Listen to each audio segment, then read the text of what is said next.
Okay, take 3 now. Frickin' frackin' frukin'. Hi, guys.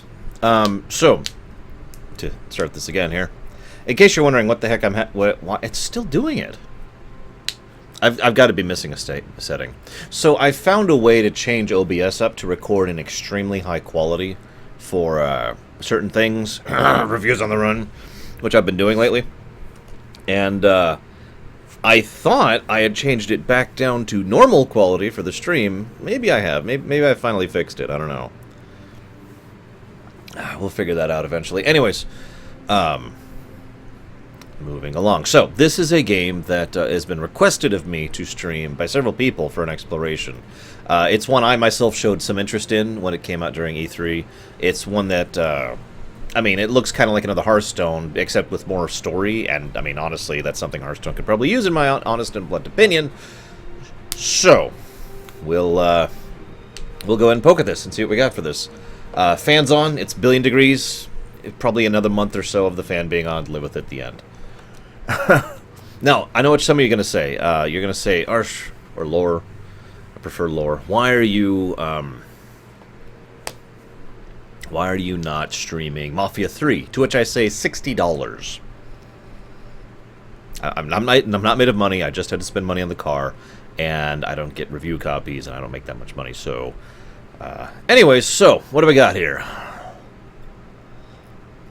Hey, Deutsch. Whoa! I can barely see your thing there. Which is funny, because it shows up just fine on the chat over there. But on my screen, I can barely see you.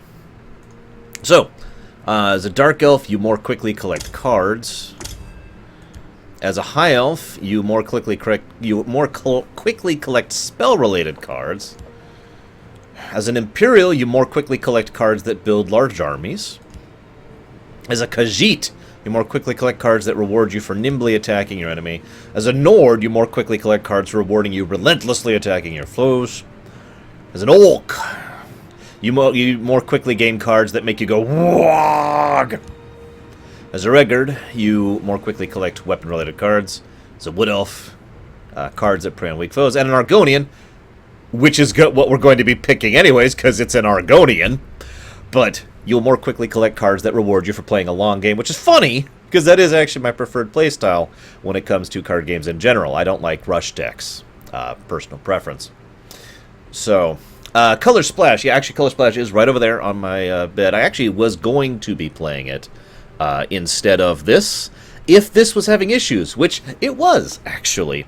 When I went to fire it up, this is actually... this is absolutely true. When I started firing this up, it's like, hey, you need to launch this from the launcher. I was launching this from the launcher.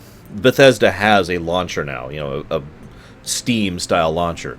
So I hit the play button from the launcher, and it says you need to play it from the launcher. I do that like 4 more times. I go to their website, I look up the issue on their support thing, and it's like, hey, and they're like, yeah, well, you need to launch it from the launcher. And I'm like, okay, and I do it again, and it works. I didn't change anything. It just decided to work this time.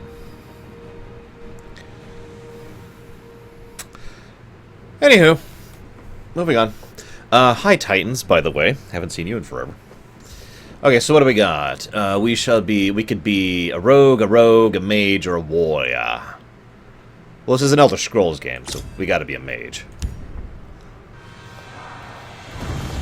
Bring me a warrior with strength and courage. That Nord looks adequate. Bring the mortal forth, and for his opponent, that one. As ever, we start off as a prisoner, like you do.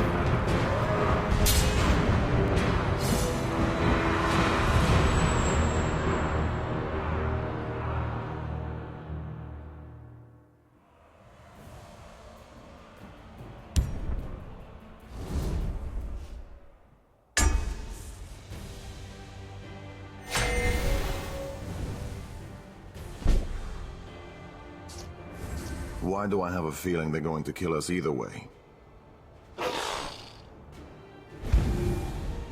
Mud crab! Mud crab! Place the creature in the lane. I'm not ready to die.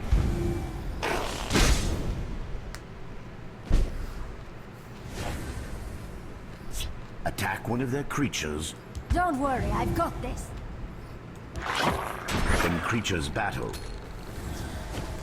When creatures fight, they deal damage equal to their power. Yeah.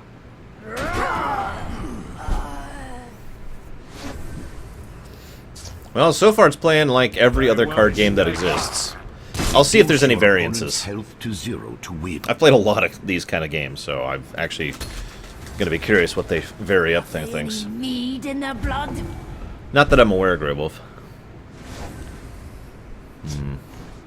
You drew an item. Yeah. Play heavy battle axe to improve one of your creatures. Are you going to let me do it? There you go. I have you now. You're pretty good with that axe. We work together, we might have a chance. I'll just beat the crap out of you, dude.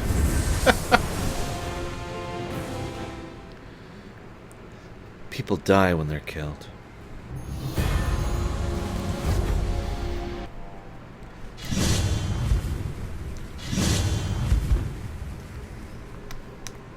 Dr. Fickwan? I didn't see Breton's the one. Which one should I pick, guys? Left, middle, or right?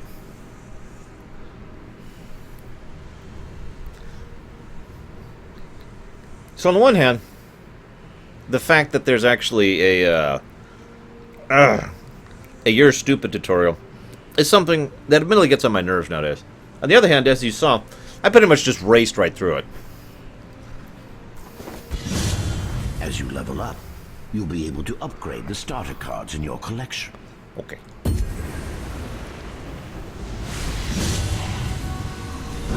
Oh, so that was an upgrade instead of a regular... So I would get a card or an upgrade to an existing card. Gotcha. That makes sense. Oh, and I get all three. Sure. Grain is best. I'm Tyr, one of the Blades. What? 2 of us, a dozen of them. It's almost a fair fight.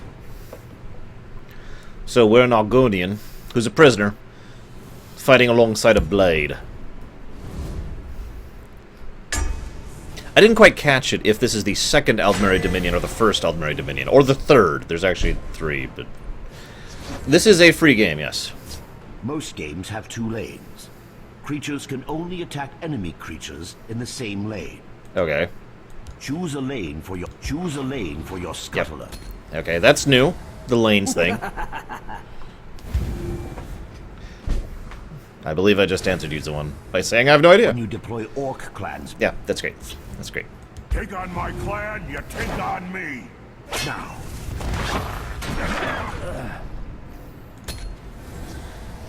Their deaths will please the Queen of Shadows. What? The Queen of Shadows doesn't like death? What's wrong with you? Yeah, I think I agree with Spirit. I think this is the second Aldmeri Dominion. My blade. Which is basically during ESO, is when this is They happening. will bow to the Prince of Plots. summon Valen Another one, Huntsman Malachor? to take out your Hey, there's the upgrade I just got. Bondar, curse you.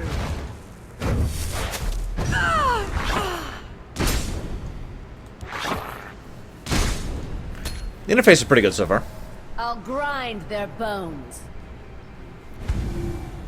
No! Ah! Animations are nice. It's pretty crisp. Graphics aren't the greatest. actions provide one-shot ability. Yes, that's great. I know. It's called a spell. It's actually this. For Fine. the grave.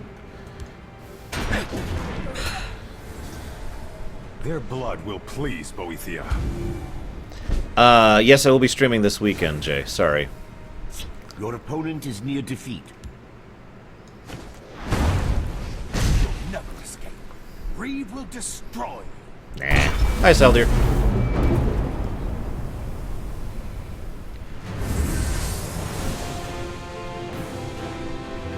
I do, Drakentar. Hearthstone being a good example of that. Although I admit I am not super big into Hearthstone. That is true, Zoan. I'm just commenting as I go. I'm guessing that's Ree. These mortals must not be allowed to reveal Lord Narathan's plans. I know that voice. Destroy them.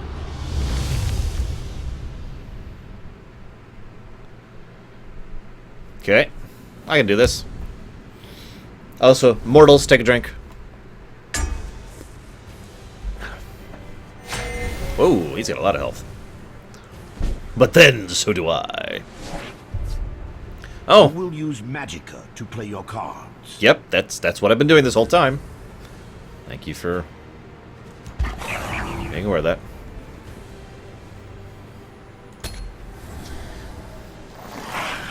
Oh no, a scamp! What am I gonna do? Your Magicka increases. Yep, that's great. Their deaths will bring glory to the Empire.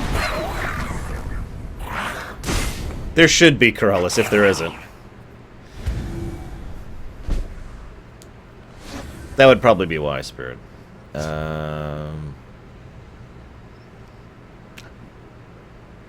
Bondar, curse you! Now,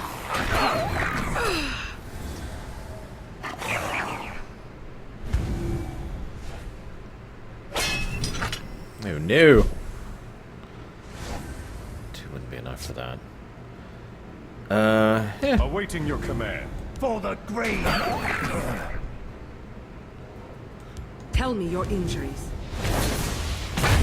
That would be nice, I Titans. will I'd go with bathe that. in your blood. If the enemy happens to be a, I guess Imperial, it gives them +7 or something like that. I have no idea, Deutsch. What do you find interesting, sir? the line Was that frickin' Jim Cummings, really? for honor and glory. So I do have one thing to talk about in general, and it's something I talked about when they announced the Gwent game. And it's something that I'm actually kind of excited about with regards to the Gwent game, in all honesty. And that is the fact that I feel like there should be more games out there that aren't ashamed to use alternate combat styles to completely segregate gameplay and story. In other words, ever play Puzzle Quest?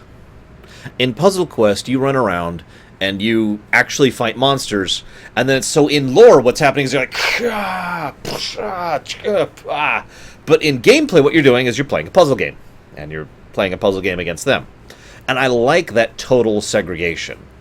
Something about that appeals to me, and I feel like there aren't that many games that really reach out to that particular demographic. It's what really appealed to me about Gwent, the idea that as you're actually playing as Geralt, I can't think of his name for a second, and he's actually doing stuff story-wise and whatnot, but then, you know, the actual combat is completely segregated from what's happening in lore, just for the gameplay sake of it, and I enjoy that aesthetic, I enjoy that concept. You almost never see that, but that appears to be what's happening here, too, which is funny, because that means there's two card games that have the exact same premise that have come out within short time of each other, Gwent and this one. Now, see, that's funny you say that's the one, because I am an artifact player, that is my color type. But if color artifact is not allowed, then I abstain, because I am an artifact player. So let's see how the health works, if it's like Hearthstone, or if it's like Battlecry, Polish creatures you control. I don't think that's legitimate, Corellis, but that's funny anyways. So in MTG, if you don't do all the damage within a round, the health basically resets. In Hearthstone, the health's static. Let's find out which it is here. Where it hurts. So he's down to 3. I'm going to attack. Honor and glory. I sure is both. And I'm just going to sit here and watch for a moment. Okay, so his health sticks. So this is the Hearthstone rule of them actually sticking and with their existing health. They actually have their own unique health bar separate and segregated from yours. Which is fine. I win, by the way. For honor Because I can do math. Sure is both. Stronger than I thought, mortal. But you will not be able to prevent the culling. Blood will flow, and my master will let loose darkness on the world. And no, I have not, Venters.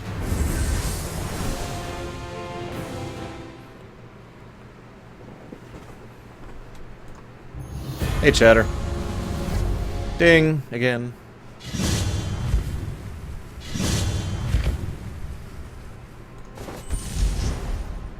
Okay, so I can get a fireball, a charge, dude, or a bog. Ooh. A 9-1 for 4 mana? Man. Yeah. Probably Chatter. It's a free universe, last I checked. We'll go with that. Or I guess I'll get all 3. That's sure, I'm okay with that. He's a 4/4/2 who is now a 4/6/2. I'm okay with that. I'm not going to talk about other things right now. Dramora's words unnerved the hero. They journeyed north to meet Laneth, a sorceress friend of Tyr's, well-versed in Daedric matters. But the road ahead was far from clear. Look what we have here.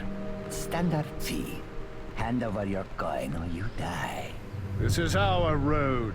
Nobody passes without paying a tribute. We haven't got any money. As for taking our lives... You know, I've commented on this before. You like how in virtually every Elder Scrolls game, life is cheap? Like, I've gotten to the belief that that is genuinely an aspect of the setting. That the idea of death and the lives of people just aren't actually valuable unless you personally know them. Which just says a lot about the setting in many different ways when you think about it.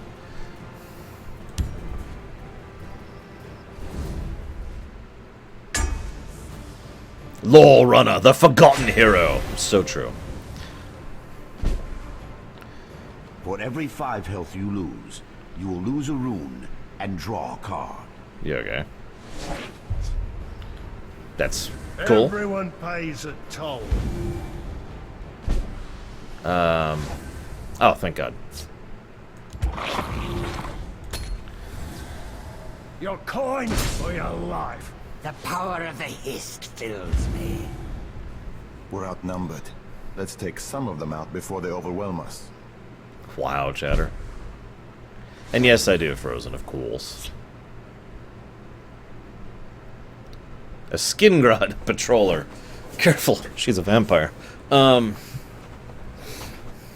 It depends on the setting, Malachor. Like, for example, in Hearthstone, you're just playing a card game. In, Gwent, you're just playing a card game. In this, you're not playing a card game at all. There's no cards involved whatsoever. In Magic the Gathering, each of the cards is supposed to actually represent the summoning and basically reality altering that the Planeswalkers can do.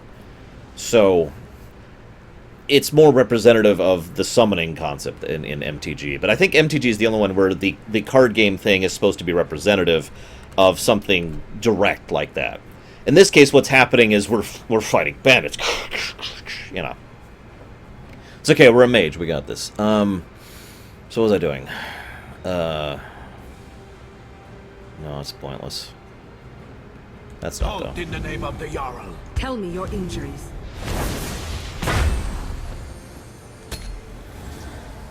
You won't even see me. Each time you lose a rune, you draw a card. Yes, you've already said that. This one grows impatient. Charged creatures can attack immediately. Yes, I know what charges, thank you. What is the medieval setting in a fantasy RPG where life isn't cheap? No, Chatter, why would I? This happens a few centuries before Skyrim, Darkrai. A medieval setting in a fantasy RPG where life isn't cheap. I'm thinking about medieval specifically. I'd cheat and say Final Fantasy IV, but maybe not. I guess that's debatable.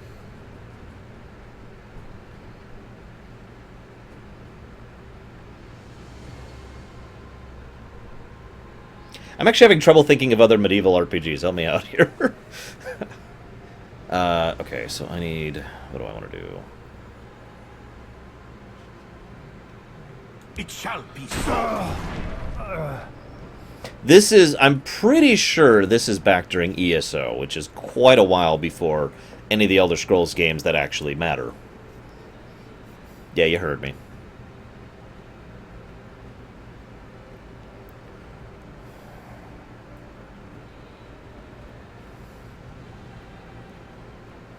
I probably shouldn't be thinking this much about my strategy.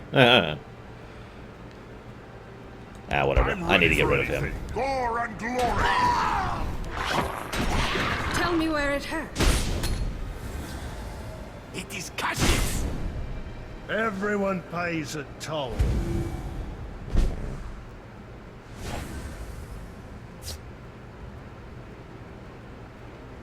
Their deaths will bring glory to the Empire. Take on my clan, you take on me. It shall be so. Tell me where it hurts.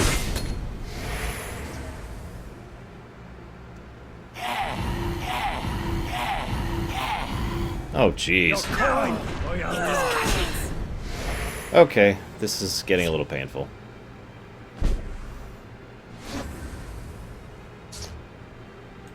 Okay.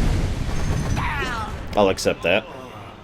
It's a complete Hail Mary, but I'll accept it. Tell me where it hurts. It shall be so.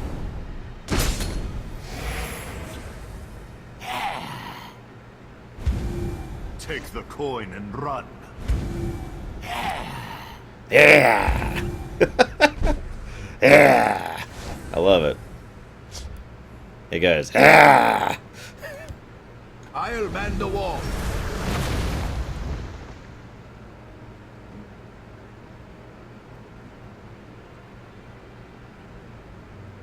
My blade is thirsty. It shall be so. Tell me where it hurts. Shonen Joe. Yeah! This one grows impatient. Sorry. If I ever get that card, I'm just gonna make a whole deck center around. Yeah! Bondar curse you. It shall be so. Yeah! You notice we're playing on an Elder Scroll, by the way? It's a nice touch. So far I've seen two things different about this game to differentiate it from other of The this last variety. bandit, seeing his fallen companions, dropped to his knees. He said that if the hero spared his life, he would show them where the robbers had hidden their ill-gotten treasure. But the merchant demanded justice. So I said, yeah! And what did your hero do? Choose your... So this is the third thing now that's different about this. Choose your own adventure, guys. Should we spare him and get a +2/+2 equipment? Or should we execute him? Which gives us the ability to destroy a creature with a power of 2 or less. Unfortunately, neither of us give us the ability to go, yeah! At every opportunity.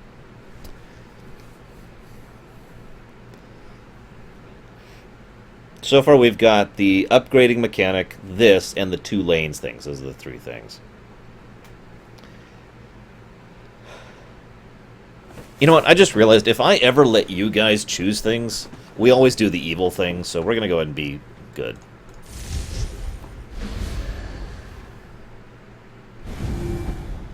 Mercy can be a profitable virtue.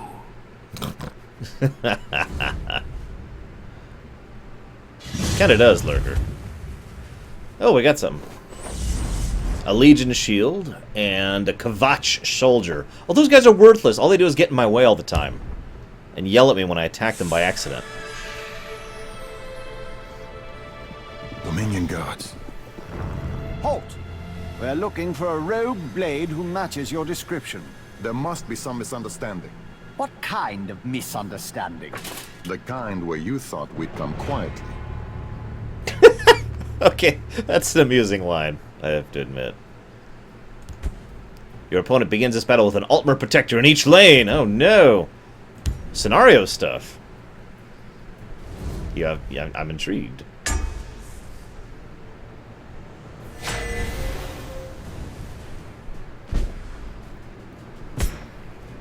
Yeah, I caught that, thank you. Ooh. Oh, those have guard, or tank. Yeah, it's called guard. Still very Hearthstone. Not sure if that's a good thing or a bad thing. Halt in the name of the Jarl. That's an interesting question. Is that a bad thing if you basically copy an existing game but do a good job of this? I'm gonna have to say no, because I've already said no on that exact same point Gods must before. be Yes, I know, thank you. Like, I've already made the point more than once in my life that I don't mind if you copy something as long as you do it well. What do you guys think, though? Their deaths will bring glory to the Empire. You have no idea the power I wield. Oh my god, he hit me with a basic spell! That's exactly what Blizzard does, Ventures. That's what I just referenced. It shall be so. What? There we go. Ah! Come on, mouse. There we go. Whoa, what are you doing, mouse? Oh, there's like a hair on it. Hang on. There we go. Okay. Bondar, curse you! Hey, Azura. Now, hey. What he said, You have Deutsch, no was, idea yeah! the power I wield.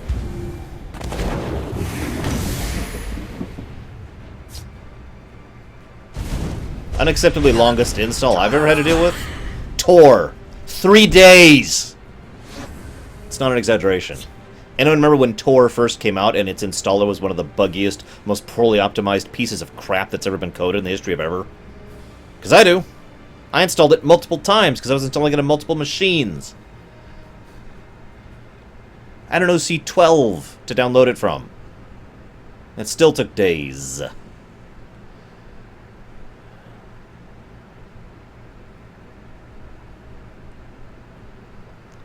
Still get pissed off thinking about that. Why don't we put you over here? Awaiting orders.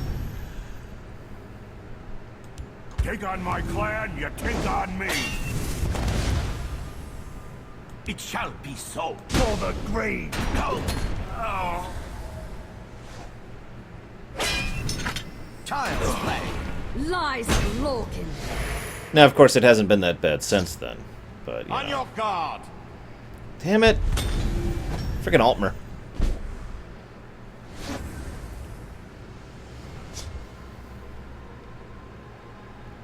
Okay. Tell me your injuries. Hey, Msanda.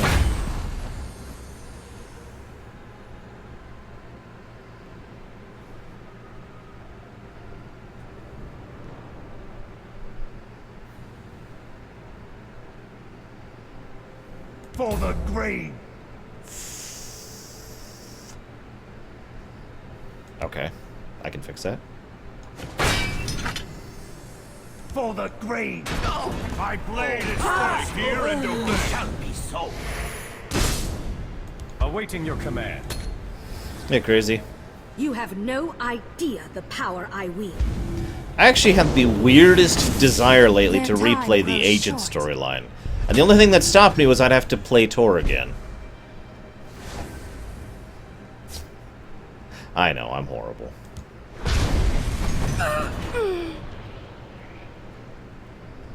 It shall be so. I hear and obey. Tell me Death where to it the hurts. Old Mary. Grave. For honor Death to and the Old glory. Mary. Their time is at an end. By the ancestors, I will never surrender.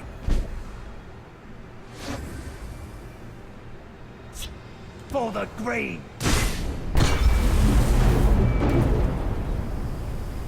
Hey, if I could go through the... If I could, like, hop into Tor and instantly be level 200 and just blaze through everything, then it'd be okay.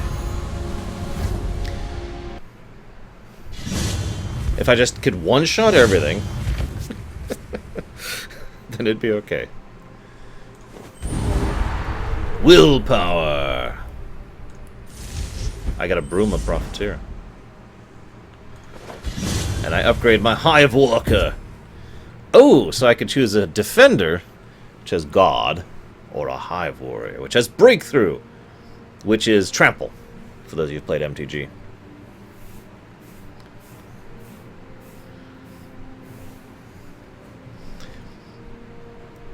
I'm absolutely in favor of trying to be original as one.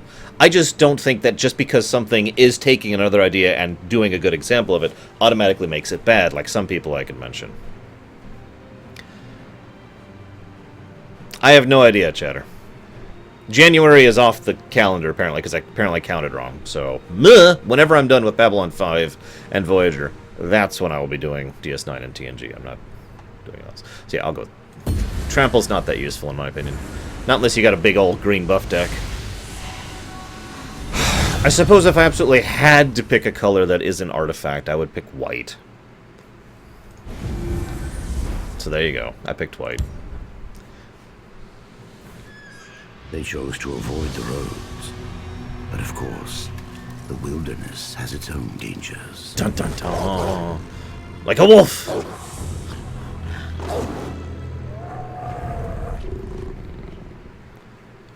Three wolves, apparently. And this one... What's a Shadowland?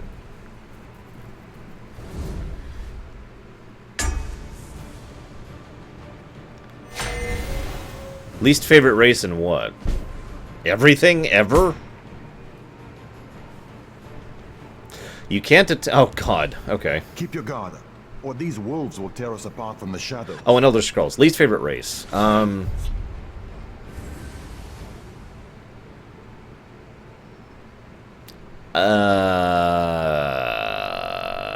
Nords, because Skyrim. Creatures played to a shadow lane gain cover for a turn. Creatures with cover can't be attacked. Okay.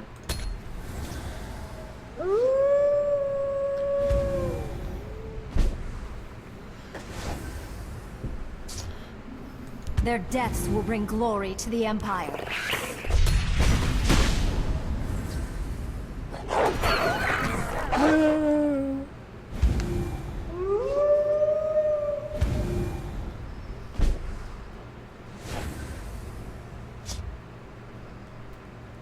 You said one's a one. You're picking a lot of hybrids.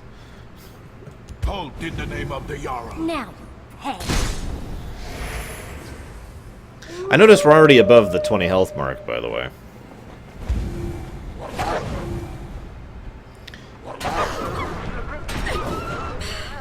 I do like the animations. It's got a bit of a visceral feel to Support it. cards once played are permanent. Yes, I know what an enchantment is. Thank you. Chimera, guide us! It shall be so. Oh yeah, I never said why I'd pick white. Lots of effects, lots of bonuses, and small buffs. Not like green, which is basically buffs and big creatures. White's is small creatures, little buffs, and lots of little effects that can add for fun little decks.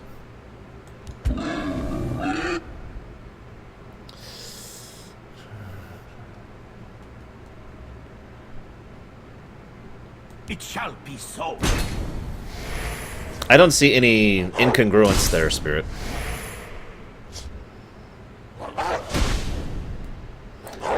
I'm not sure, Malachor. I'm not super well versed on the ESO timeline, to be completely honest.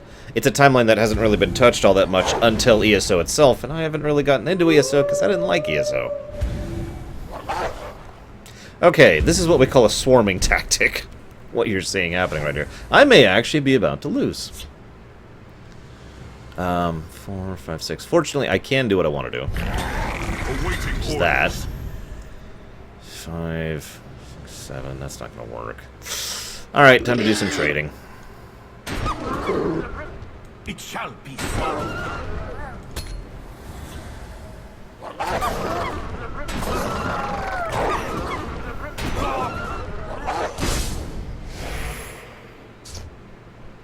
Hey, God mode.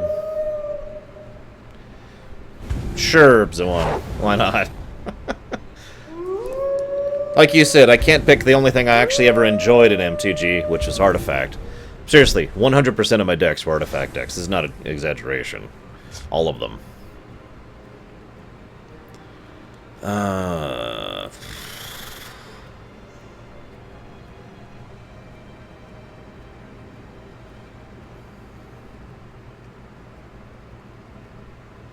No, I have not, Chatter.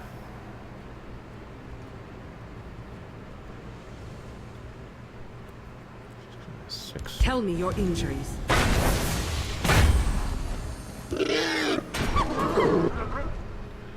Okay, that's a little less threatening now. I started really getting big into MTG at about when the Mirrodin block was coming out. That being said, I had played MTG since 95 or 96, somewhere around there. But again, I didn't actually get into MTG until the Mirrodin block. That's when I started getting invested in the games. Yeah, let's do that. There's a plan. There's always a plan.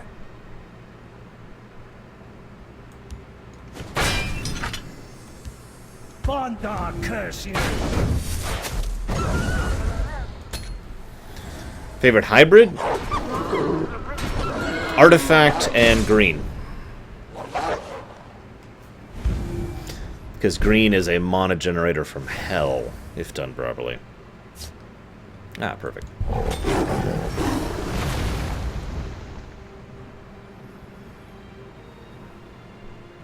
Tell me where it hurts. You won't foil my plan. Great!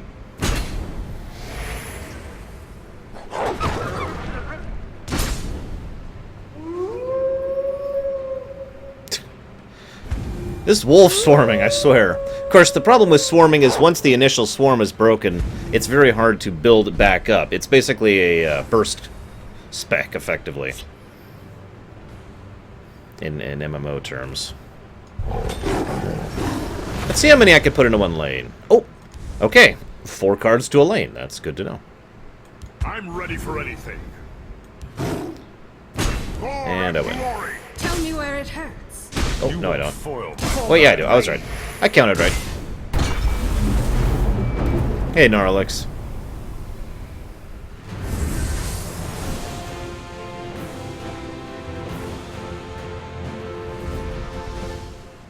Once they dispatched the beasts, they heard a whimpering sound. Under a nearby bush lay a cowering wolf pup. They ate it! So we can adopt it and gain a snow wolf, which gives you +2/+0 while you have the most creatures in a lane, or abandon it, which returns a creature to its owner's hand. So, would you rather be green or blue is basically the options here. What do you guys think? Should we kill the puppy and eat its bones? No? Okay. Fine. Yes. They believed it would grow into a strong companion.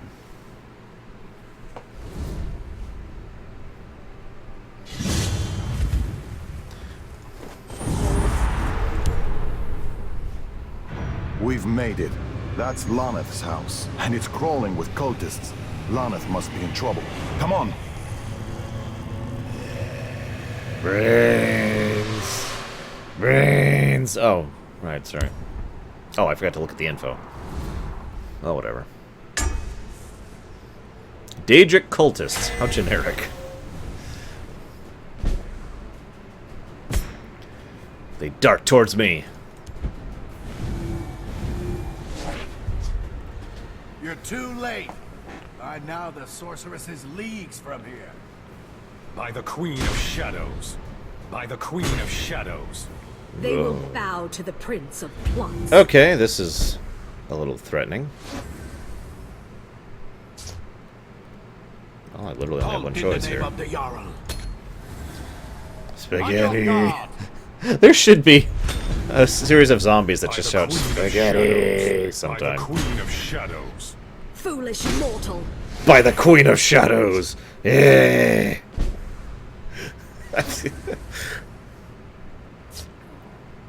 Wow, I do not have a lot of options, do I? Their deaths will bring glory to the Empire. By the Queen of Shadows. Yeah, haven't you played Paper Mario 2, Deutsch? Shadows. Foolish mortal. Okay. If you draw a prophecy card when you lose a rune, you may play it for free. Drag the Grotwood Ambusher to a lane. Yes. There is plenty for all. They will bow to the Prince of Plots. By the Queen of Shadows. Please, Boethia. Boethia? That's how you're supposed to pronounce that? I've never pronounced it that way. I'm so confused. Bondar curse you! It shall be so. Lie hest. Ash Servant? What? Anachronistic. By the Queen of Shadows. That's just gonna become a thing now, isn't it? For the green! Congratulations, Souther. Hope it works out well. Ooh, a Frost Atronach. That's dangerous. And horrifying. That's terrifying, actually. It's alright, Dragon Cat. I haven't even gotten out of the tutorial yet, so I'm kind of holding judgment. It does 3 different things that are different from, yes, tomorrow, Spirit. Check the schedule, dude. It has 3 things different from your standard Hearthstone format that I've been watching so far, that I've noticed so far. Excuse me, 4 things, I guess I should say, because the story is the 4th thing. I have no idea if the story is going to continue, though. So apparently they're playing a red-blue deck, and I'm playing a red-yellow deck. You notice that? I noticed this earlier, but red, it's strength and intelligence, and I am strength and willpower, apparently. I gotta think about this. Hang on. It's not gonna work out, though. At all. Why don't we... Yeah, why don't we do this? I'm ready for anything.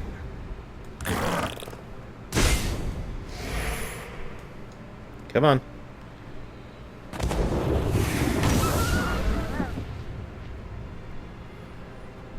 Gore and glory! It's okay, Deutsch. I've come to accept the fact that Twitch doesn't like me. You just kind of get used to giving up on ambitions in life after a while. The valor of Nerevar is with me. Okay, so this sucks. Like, this all kinds of sucks. Gore and glory! No, Deutsch isn't on my Patreon, Alex. God dang it. Enough game. Okay. Their blood will please Boethia. Boethia! I will bathe in your blood. Did I say that right? Boethia. Oh, jeez, really? Okay, hang on. So if I do that there...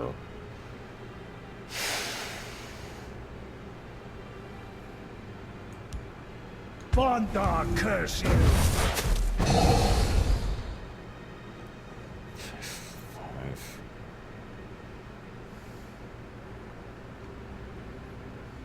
Give me a moment to think here. He already has that.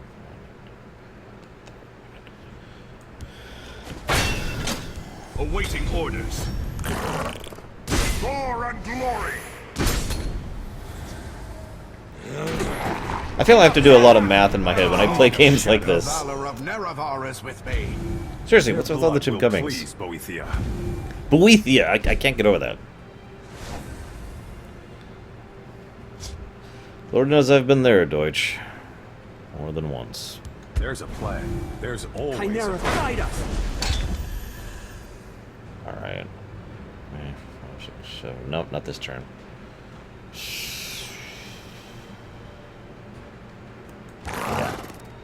Gore and glory! I hear and obey.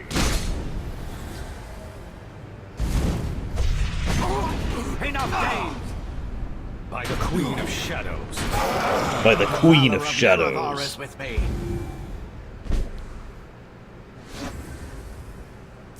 By the Queen of Shadows. We can tell you where they've taken your friend. To the Queen of Shadows. I'm sorry, I'm sorry.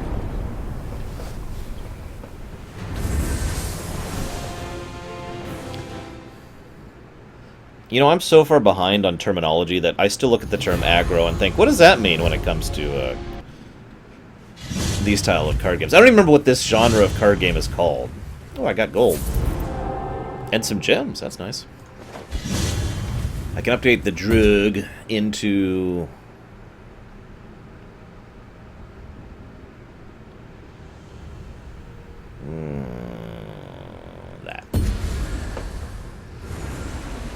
I'm liking this upgrade thing. Actually, we're taking notes. Hang on. So we got the upgrade thing. We got story. Lanes. Upgrade thing.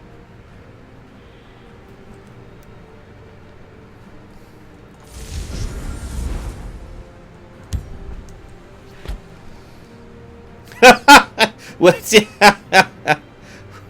But here's a tutorial on how to use the in-game shop. Thanks. Let me buy a booster pack really quick. As part of a tutorial.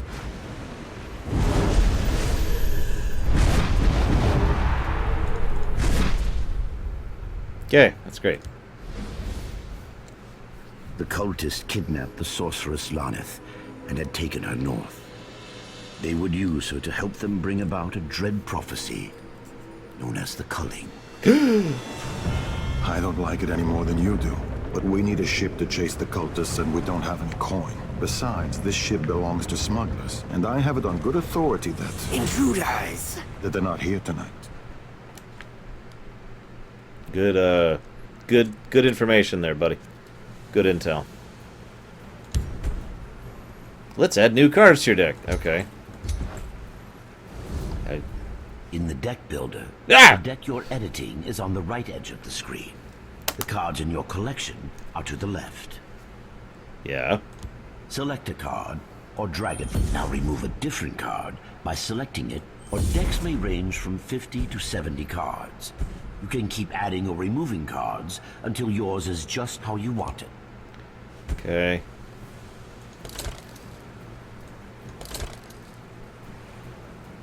So I guess I unlock different decks. So right now I'm Strength Willpower. I can unlock a green purple. I can unlock a Willpower purple, a Int green, and a Strength Int deck. Strength Int, that sounds funny. Strength Willpower is, of course, the survivors. That makes sense. It's time to kill. Swims at night! Because, you know, Argonians... yeah. Oh, hey, we can do the card replace thing. We're going to keep that as is, though. Oh, it's my turn. Halt in the name of the Jarl.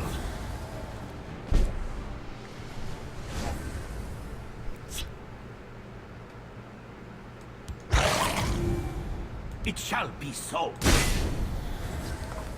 Sign me up. Oh, right, insta-kills. Well, that sucks. The poison on some of their blades looks deadly. Let's try to avoid them. Why? I like poison.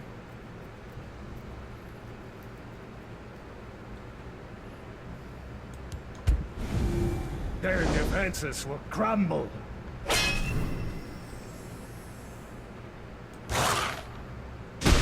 It shall be so. By my... What do you mean, Deutsch? I don't know what you're doing with your Nutella there, man. I don't want to know. That's up to you. What is that ability? Oh, that's... It shall be so. The silent guard with you. I draw power from these trees. Oh, that's a nice play game. I draw power from Two these of them? trees. Oh, you son of it. Okay, this sucks. He's basically 2 turns ahead of me now.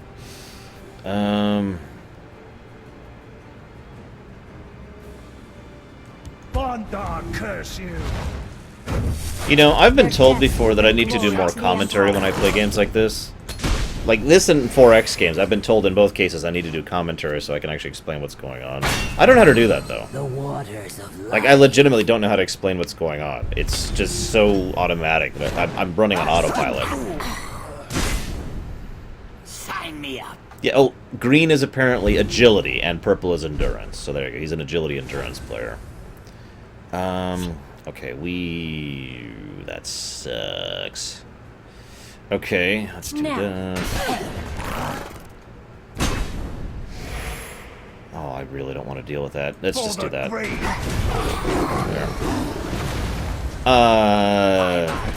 Tactics, My right. strength and my courage. Tactics. I play until I win. I will make short work of the sap Dude, sniffers. dude, I don't know how to explain what's going on, Brenna. Alright. Generally, I plan to play in games like Hearthstone and this. Not MTG. MTG is kind of a different thing. What I tend to do is a little bit more creature-heavy. Things like this tend to lean a little bit more towards creature-heavy because of the higher emphasis on that and less emphasis on things like enchantments, equipment, artifacts, land usage, you know, all the different things that exist in, for example, MTG, that encourage you to be able to focus on whatever category you want. In general, it's hard to actually build a deck in a game like this that is not creature-heavy. So, okay, that's the first thing, right? Second thing. There's a concept called, well, I call it trading. I have no idea what it's called. I have no idea what the meta's like, and I don't care. But trading is when you overall, I think of it like chess. That's how it equates in my brain. I used to actually play chess competitively for many years, actually. I haven't done that in a long time, though. So the entire idea is if you have to lose 3 points worth of units in order to destroy 4 points worth of their units, that is a worthwhile trade. If you have to lose 2 points of your units to destroy 1 point of their unit, but doing so removes their ability to buff their 1 point to 3 points, that is a worthwhile trade. It's math, in other words. I'm basically mathing out any given mood with regards to trading. Now, obviously, like, for example, let me give you a direct example here. This guy's a 2-4, right?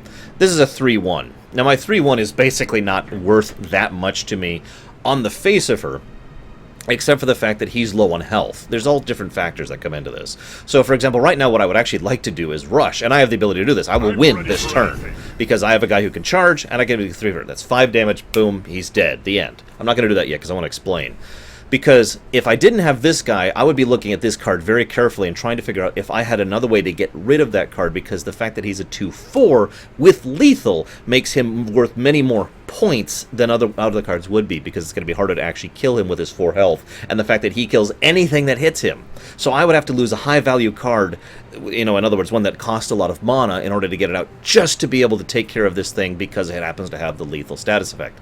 Now, in this case, my overall strategy is to completely avoid this status effect and avoid the enemy in general, because he does not have guard. Enemies like that over there have guard. I can't actually attack in the right lane. Okay? Make sense? This is also one of the reasons why I wanted to get this guy over in the right lane as quickly as possible, because we have this 2-lane gameplay style. I want to make sure that I have one lane that I'm basically running on defense and one lane that I'm basically running on offense at any given point in time. I've actually been doing this the entire gameplay so far, throughout the course of this tutorial.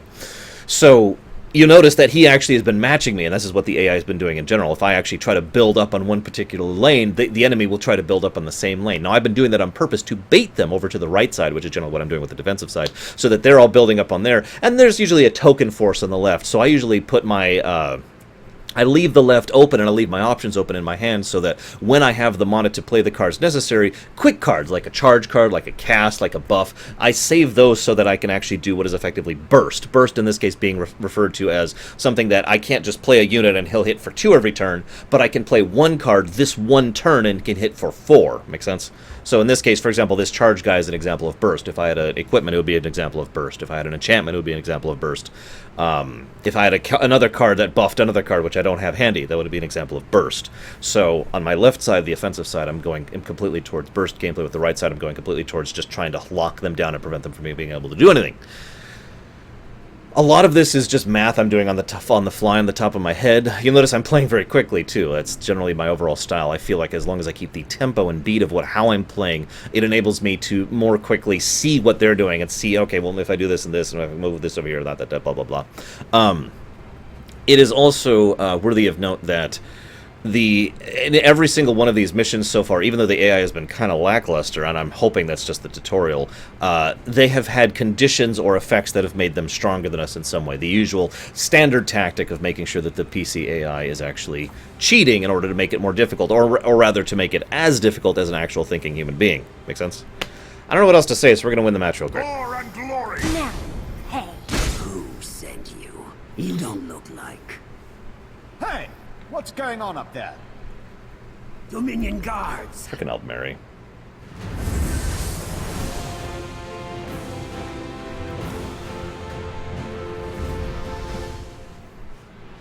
The Argonian and the hero realized they had a common enemy. The smuggler, who was called Swims at Night, agreed to sail north in search of the sorceress. Yay! I don't know what that means, but yay. He's an Argonian, so I'm cool with him. I've earned a title. Okay, so I get gold. I get a title. Get another title. I get a new deck. Yay.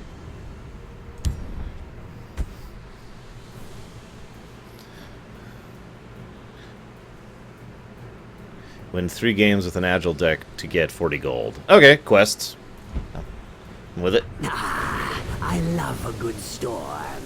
Makes the seafaring life interesting.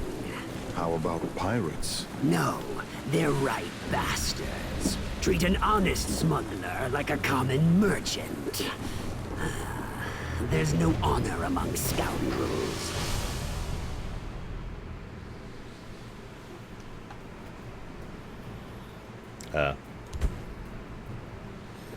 Oh god, okay. Yay, new deck, which I will use. Why not? Pirates!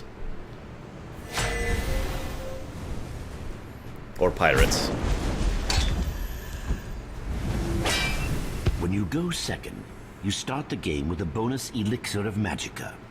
You can use it for a temporary Magicka boost. So, the coin from Hearthstone. I stole this cargo fair and square. Let's send these dishonorable thieves into the brine. You know what's funny? I have noticed the Elder Scrolls in general does tend... The whole series tends to draw a line between honorable illegal people and dishonorable illegal people. And what's funny is I'm actually totally with them on that. In fact, if you've paid any attention to the Primus series, you'll know that I have actually done that myself. There's actually a distinction in lore within the legality of the Four Nations between pirates, which are the absolutely scum of the earth that are instantly on the hate list for every country in the world, or, you know, regular smugglers, thieves, the undermarket, all that stuff, who aren't that horrible, disgusting, you know, individuals. I'd say humans, but there weren't really any humans in the bunch until recently. So, okay, let's talk about this. You guys, you want me to talk about gameplay? Here's gameplay. When you start off, you always have to think about your... in my opinion, I am a complete amateur. In my opinion, there are 3 overall categories of thought when it comes to strategy in MTG games, okay? Or, you know, this type of game. I don't know what the genre's called, and I don't care. Early, mid, late, okay? Early game is easy. It's very, very easy to think about early game. You want cheap stuff, you want to play stuff, you want to prevent them from hitting you early. Very simple. There's not actually a lot of strategy involved in there. Middle game is more like everything you're seeing on my screen actually right now. Actually, probably more these two on the right. Middle cost stuff, things that require you to have already got an investment or already have a card out or whatnot. Endgame is also kind of obvious to explain. Endgame is when you have reached the point where you've already got 6 or 7 mana out on the board. It's been quite a few turns, and you're wrapping up your final strategy. This guy on the far left looks like an endgame card to me. For example, the Preserver of the Root is a 4-cost 4/4, which is bad. I'm just going to go ahead and say that bluntly. I guess I'll talk about that too. Remind me to talk about the economy of TCG games. So he's a bad card. However, if I play him when I have 7 mana at a late game strategy, then he becomes a 4-cost 6/6 with Guard, which is much better. So let's talk about the economy of cards like this. In a TCG, you always have to think... There's actually a formula, and I've actually designed my own cards based on this formula, that basically determines the overall... I don't know what they call it, but I call it the efficiency and the economy of a card. In other words, 1 point of mana usually equals to a certain amount of relative power in the actual card, okay? Obviously, certain cards with super unique or mega effects don't really fit into a normal economy. But if they have a certain amount of attack and a certain amount of health, the standard feeling is they will have a certain amount of mana cost. That's your economy. You can have cheap cards that are specifically designed to be less money, or excuse me, less mana for the same stats of an equivalent card. That's actually generally their boost. See, that's generally what makes a particularly good card better economic, right? And then, of course, there's certain cards that are more expensive for that, but have some other purpose, aka like this guy, the Preserver of the Root, who, again, a 4-cost 4/4 is actually, like I said, kind of bad. A 4-cost 6/6 with Guard, that's good, but it relies on that weight. It has that catch, that caveat, that allows them to give you a better card for a cheaper cost. Make sense? And of course, there's a lot of in between. Like, for example, this guy is a 2/1/2, 2-cost 1/2, but he has lethal attached to him. This guy is a 3-cost, well, this is an armor, excuse me, a 3-cost 06, which makes sense since generally 2 stats equals 1 mana in most card economies. I don't have anything else to add, so we're just going to go on. The winds.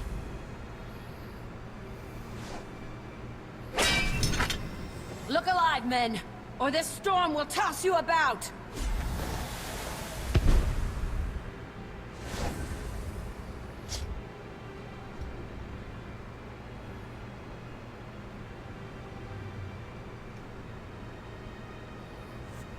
That's an interesting thing.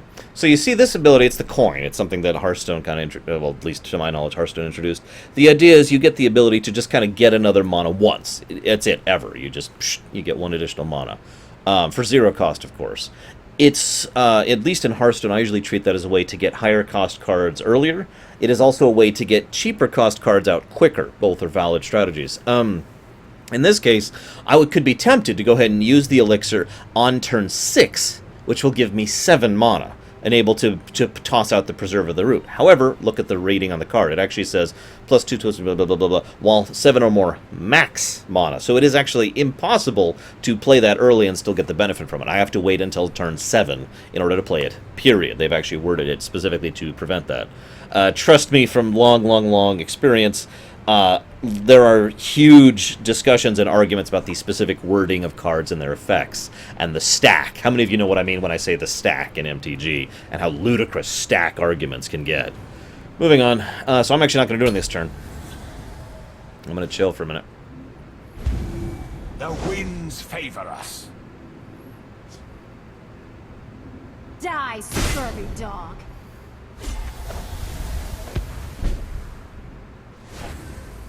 Now, it's in my best interest to kind of get rid of that person as quickly as possible, but I don't have a lot of ways to do that.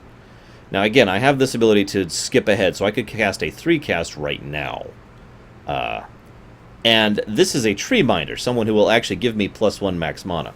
That effectively pushes me forward 1 turn, which is something I very much want with regards to the Preserver over here. So we're going to go ahead and do a 3-cast right now. Put him over here. Even though he's a crap compared to her, simply his existence over there removes her buff, as you saw. So.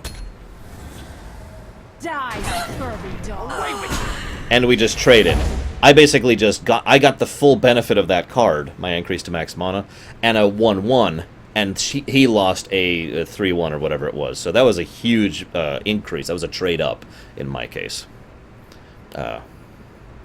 Now I'm actually going to play him over here and kind of cross my fingers on something.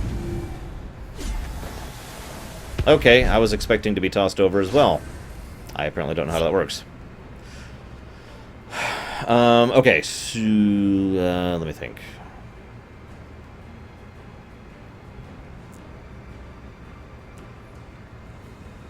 So this is a 2-cost 3/1, which again makes it completely average in far of economy. The only benefit of this thing is the fact that it has the prophecy feature, which actually means nothing to me, because I didn't draw it as part of a prophecy, and therefore it doesn't mean anything. Oh yeah, I should write that down, the prophecy draw thing.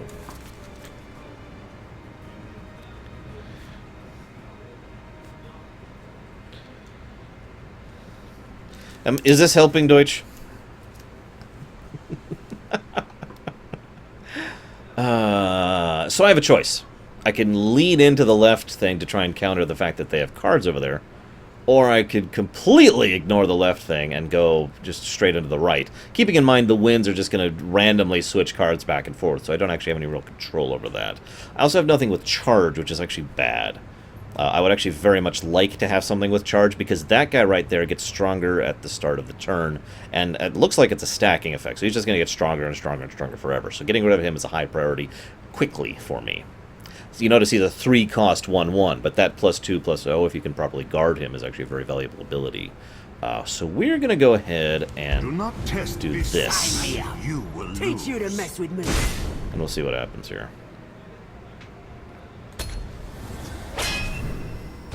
So you notice now he's a 3-1 over there. But thankfully, he decided to do something extremely stupid and trade. He traded down for me. He killed my lethal, but trust me, that was a worthwhile trade in my favor.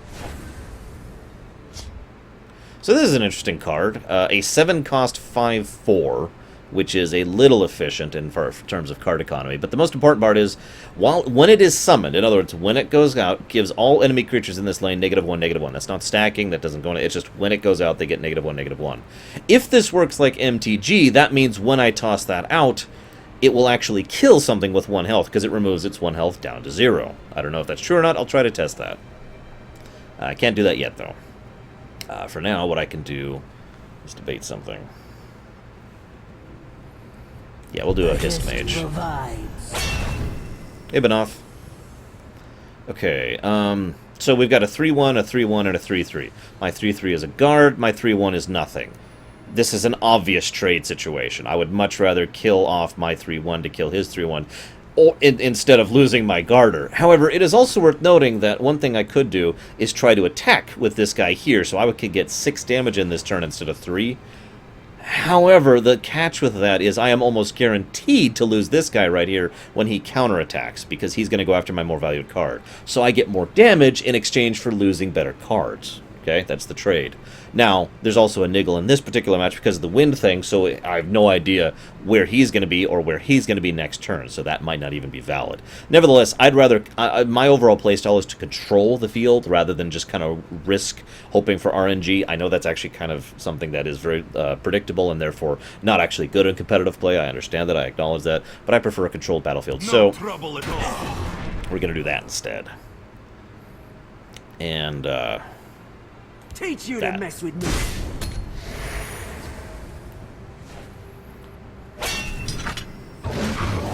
I used to be an adventurer like you. Don't even say it. Magnus, god of sorcery, be with me. I'm glad you liked it, Benoff. Okay, perfect. Wait, what? Oh, they've got Invuln, too. Okay, well, I really want to test something, so solely for the sake of testing, I'm going to toss out the Reaper and see if it's actually going to kill that guy. You ready? Which it did. Good to know. That's all we can really do this turn. So, it has been written. Hey, Random. Do not tempt me, knave. So you notice we're a lot lower on health than he is, but that doesn't mean we're actually losing necessarily, although I have also been doing things to test. But your health is not necessarily the indicative of whether or not you're losing. It really has to do with the overall equivalent of what you've got available in your hand, on the board, what he has, his health, and your health. It all goes into the same equation.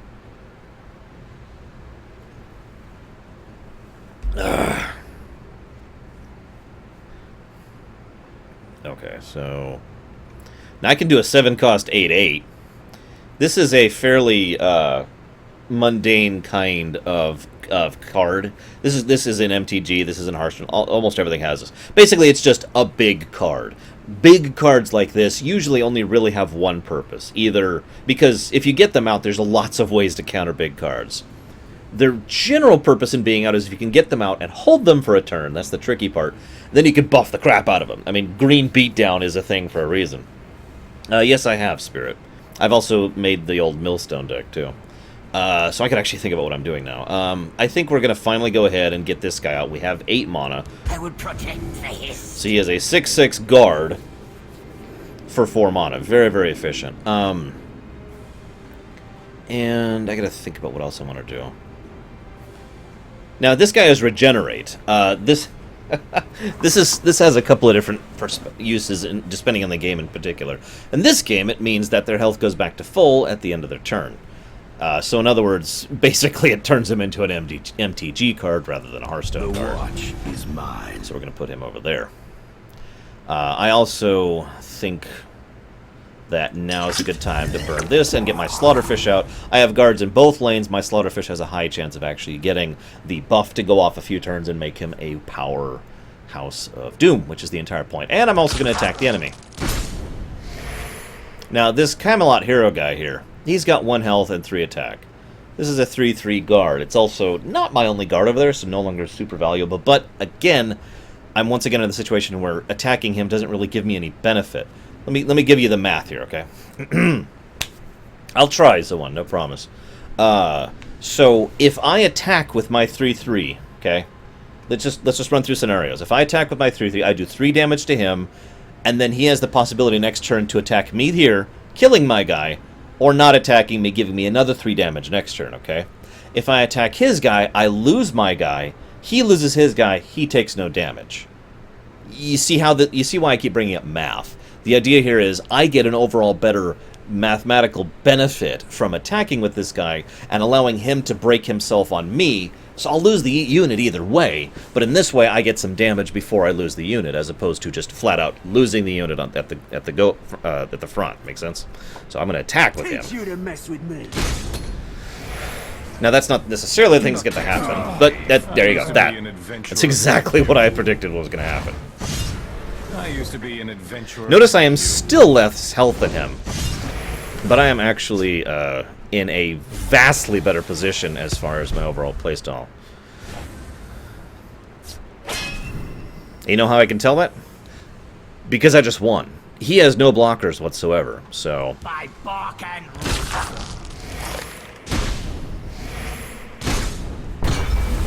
See? There's a good demonstration of the health not being indicative of your overall position. I mean, you do have to keep track of your health, but, you know.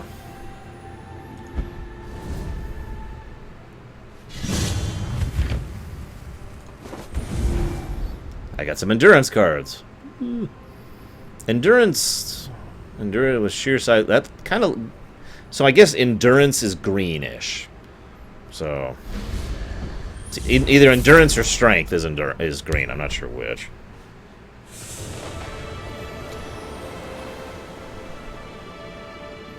Oh, that was fun. There's no sign of life. You think the crash killed them all? Maybe. Or maybe it was the locals. Ooh, sexy. What? They've got nice hips. What do you want from me? See? Look, hips.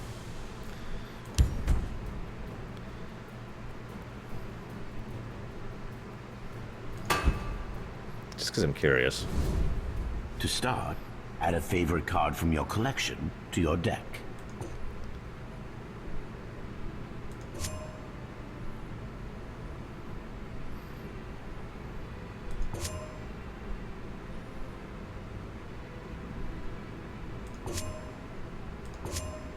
Oh, they do have dual attributes. And neutrals. Agreed, Drakentar. I don't have any int cards, I just noticed that. I'm guessing strength int is going to be red-blue equivalent. That's a guess, though.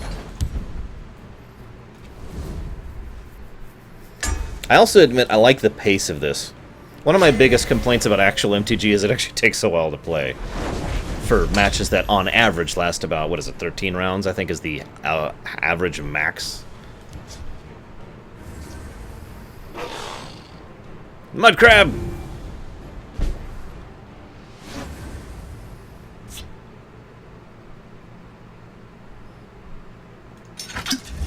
Sign me up.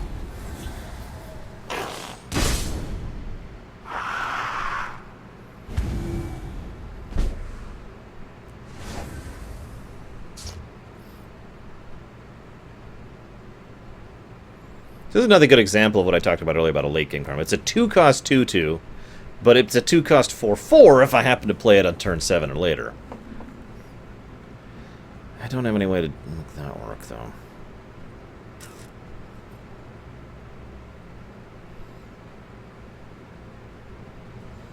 This is an interesting situation, actually.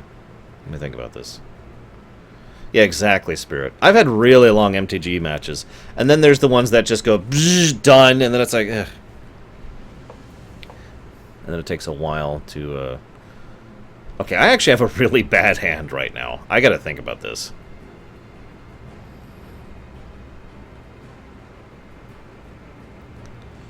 I think we're gonna gamble. We're gonna gamble.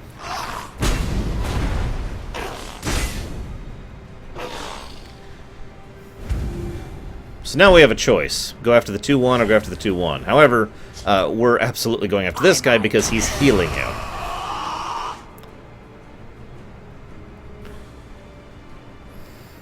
I had a friend who once played a zombie deck, which was actually pretty awesome. The zombie deck worked on the premise that you got as many cards into your graveyard as possible, and then if you exiled cards from your graveyard, you would do various effects, including damaging the enemy, healing, etc. But in general, I do not like black cards. I think I use like a total of 3 black cards in all my decks that I still have, or that I still remember, I should say. Well, so far it has a story, it has the lanes, it has the upgrade system, and it has the prophecy draw. Those are the 4 things. I've been keeping notes, Deutsch, as we go through it. I'm sorry, I'm thinking, because this is actually a really crummy situation. Why don't we do... Can I do multiple of these in one turn? Let's find out. Nope! Okay, so that... sucks. The waters of life. So... yeah.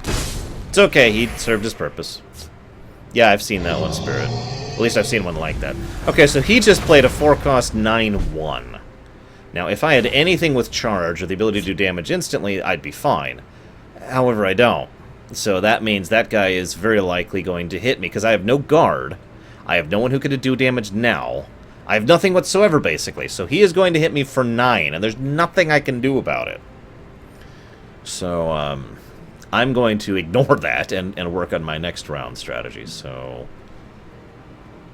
we're going to do this, and hope he's not smart. Oh, thank God he didn't put Drain on that guy. And, yep, just eating that. Just eating that hit. We are going to put him out. This is my strength and my courage.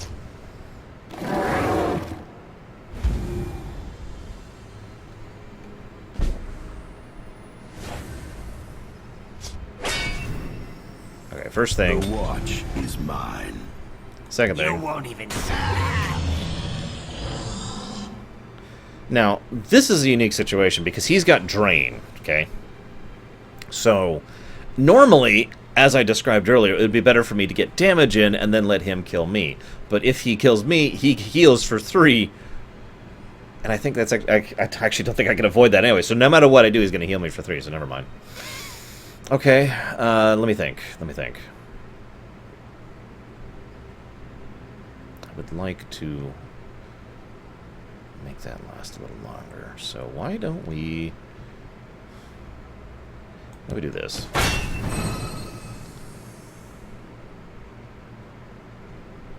And yeah, okay. We'll go and do this. I was holding on to it, and I don't like using silences unless I, am screwed. Teach you to mess with me. But I am very low on health compared to him right now, so we're just gonna do that. Oh, goody! We just take 2 damage here. Feels like he's playing a green deck. Anybody else getting that impression?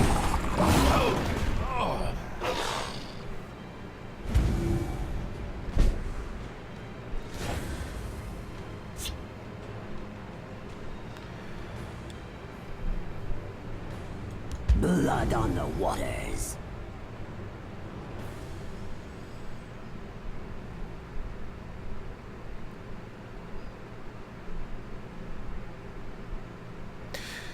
So this is a dice roll card. If the top card of my deck happens to be Endurance, this guy gets +2 health and guard. So he's a 3-cost 3/3, but he's a 3-cost 3/5 with guard if luck. That's a gamble from hell. I'm not sure I'm going to take that right now. I got to think about this. Also do that. But that doesn't... Why don't we go and put him over here? Blood on the waters. I'm going to gamble. I'm going to gamble. I raise the spine of obedience. Nope. Didn't get it. Okay, whatever. Teach you to mess with me. Now, the problem is this is gonna hurt. You'll see what I mean in a moment.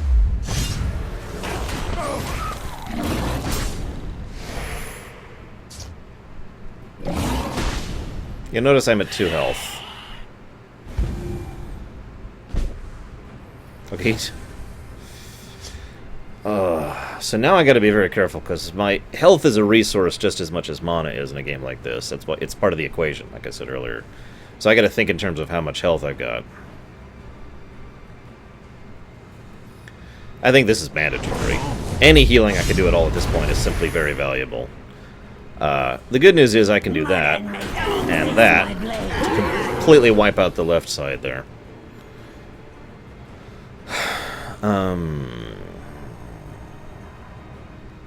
Mud and mayhem. Hey, Mafia. I don't know what game's out today, Mafia. I think this is a good time to blow this. This one offers something tasty.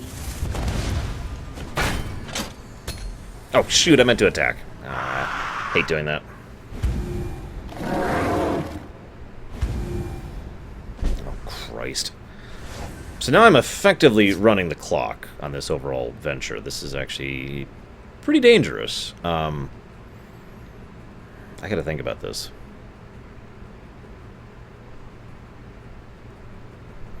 Nope, can't lose. Or, I mean, can't win. I cannot win. I have lost this match. I'm just seeing if there's anything I missed, but I don't think there is.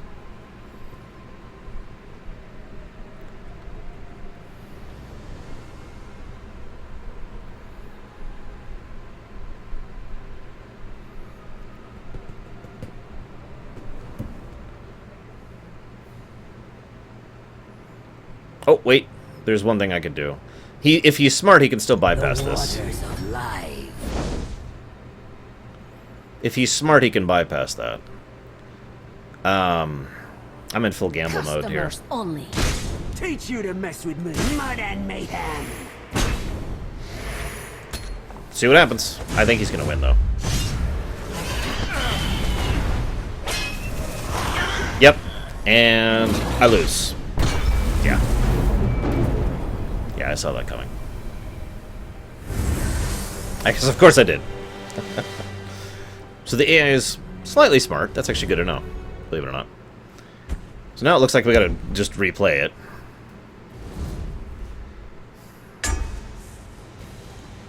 Frickin' Spriggans.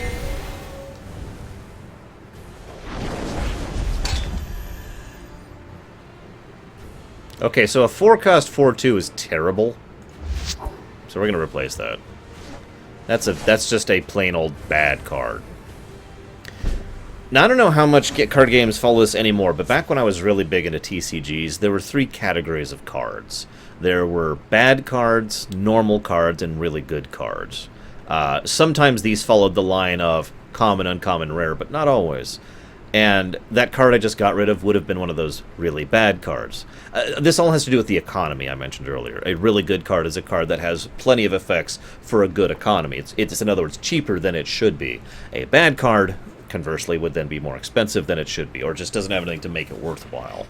And normal cards are things that are just 1-to-1 on the economy conversion. So, the watch is mine.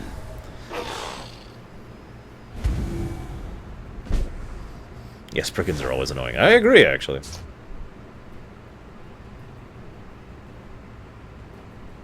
I draw power from these trees. The rules are very similar, Mafia, but there's some distinct differences that differentiates it from Hearthstone. It is its own thing, but if you've played Hearthstone, you'll be able to play this quickly and easily. The interface is almost identical in terms of functionality. the waters of life. Right, I'm doing it again. Okay, so what I'm doing here, this character's, as long as they're out, gives me the passive ability of increasing my max magic by 1.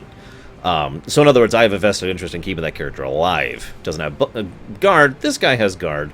I get a bonus from him being existing regardless, so my max mana has now gone up again. And now I get at least one more turn of having an increased max mana. Hence, leading me to the fact that I'm effectively 2 turns ahead in terms of the overall progression order. Notice I now have 5 mana available and he has 3. Next turn he'll have 4, next turn I will have 6. You get it. But that's not enough. I actually want to toss out him Sign me up. Now I could try trading. Don't feel like it. So that. As expected, he immediately went after my guard, but it's okay, I already got the benefit from him. That was a planned trade up. You'll notice I already have 6 mana available to me, which in this low of the turn is effectively turn 4 is awesome. Or excuse me, turn 3. I gotta think. Sign me up. This one offers something tasty. So what we're going to do is we're going to give that guy lethal, so that no matter who goes after it, they're giving up whoever goes after it. They have to lose the card they used to get rid of my mana advantage. And then we're going to die. Skin fool by my honor. Also, there's this concept that Hearthstone and MTG players tend to joke about called the heart of the cards. Oh, he bypassed the lethal. That's actually very funny with a directed attack, which is a valid thing to do. The heart of the cards is, of course, a Yu-Gi-Oh joke. But the point of the heart of the cards comment is no matter how good you are, if you are the best meta player in the frickin' world, it does not matter if you don't get the right draws. There is always an element of RNG to any given TCG, at least if one that's done properly. In other words, you'll notice that I am basically stomping the hell out of the Spriggans that just killed me. That's because I'm getting better draws. My strategy hasn't changed. I haven't changed. I'm not better. It's just the variance of the RNG. That's something that is a necessary component of a TCG and something that some people hate, some people love, and some people are indifferent on. But I feel like pointing it out because anyone who's trying to get into any TCG, be it Magic the Gathering, Hearthstone, this, or... well, there's actually a lot of other ones, but I'm just going to stop the list there. You're going to have to live with that whole RNG aspect of it. The end. So you're on Krellis. So, I got to say, by the way, Zawan, that yes, white-green is... Well, white-green is white-green. What else is there to say about that? By my honor. Customers only. You'll notice I'm not playing anything. That's because he's not useful until I have 7 mana, and he costs 7 mana. Now, I could play him to get rid of something. I think I will, actually. Basically just to use up the mana and do something on this turn. I've never even heard of that, so I'll have to take your word on that. The Star Trek TCG is reliant on RNG. The Star Wars TCG is reliant on RNG. The Pokemon TCG is reliant on RNG. Yu-Gi-Oh! Is somewhat reliant on RNG. If there are others out there, I am not aware of them. Blood on the waters. Actually, that's not true. I'm aware of quite a few, but... I'm getting a lot of lethal cards. It's actually kind of irritating, all these lethal cards I keep getting.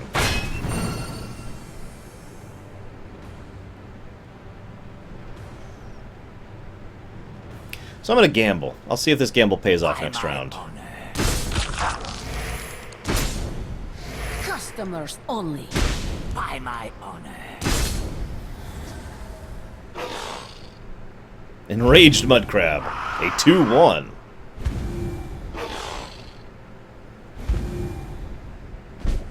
Random number generation. It means randomness. Corleth. Yes, lethal only affects creatures, specifically Deutsch. Ooh, that's actually a really nice card. Unfortunately, I have to hold on to it for the possibility of the next card. So, if I cast this and I have more health than my opponent, my next card costs 5 less mana. That's an incredible card. However, I have to have another card to play to make that relevant. I did not like it, Mafia. I will acknowledge that it got better, but I absolutely despised it when it first came out. So, anyways, I was going to play at a long-term game here and try to have this guy go after him. So, because he's a 1-2, right? So he will actually survive the encounter with this guy. But because he has lethal, he'll instantly kill him. So lethal is a great way to get rid of high health mobs like that. Unfortunately, there's actually no reason to do that because I win.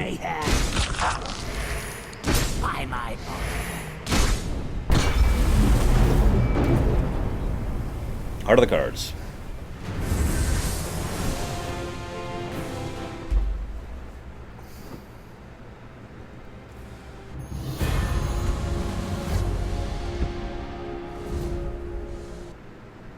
As the Spriggans fell, the travelers spotted one beckoning them into the woods.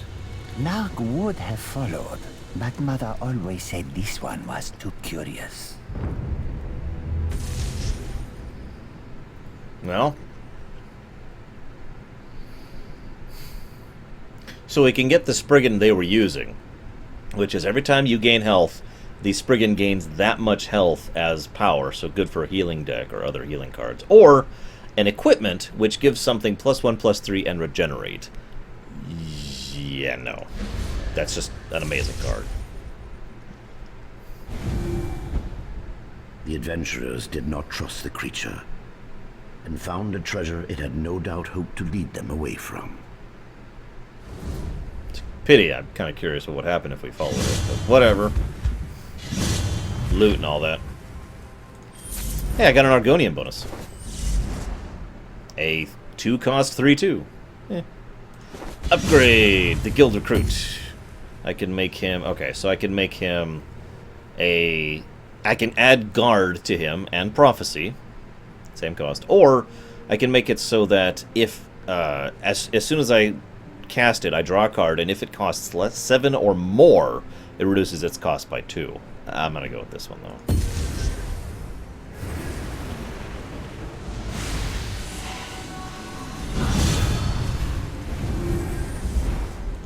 And of course, we get some agility cards. Destroy a wounded creature. A creature is wounded if its health has been lowered by damage or an effect.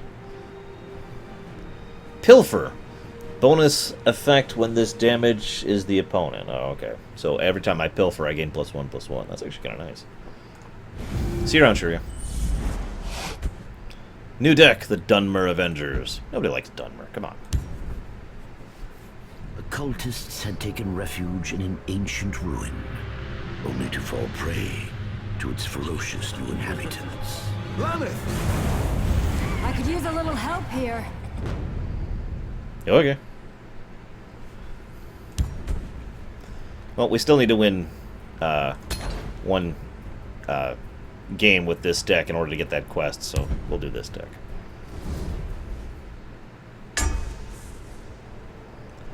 Goblins. The cultists died to goblins. They're pathetic. Thanks for the rescue. Are all the cultists dead? I think so. And if we're not careful, we will be too. So here's an interesting situation. I'll talk about it in just a moment. Oh god, okay, so this is not exactly a great hand. First of all, that's a Cliff Racer. Second of all, we start off with a 5-cost and a 4-cost, neither of which are particularly fantastic. So we're actually going to get both of those and just hope. That's actually not that much better. So now here's the interesting thing I mentioned earlier. This is actually not the first time we've had this, but you notice on the left hand we have a completely clear field, and on the right we have a shadow lane. Remember I've mentioned a couple of times now the possibility of having a card that you want to survive for a turn? Like, in other words, there's a card, but you can't actually do anything with it until the next turn. So you play it, and you hope it survives to the next turn, and you hope the other player doesn't notice that you want that card to survive to the next turn, and doesn't have some way to get rid of it. Of course, naturally, most of the time, a player, and an AI I noticed does this too, will say, hey, you just got that card out, and try to get rid of it.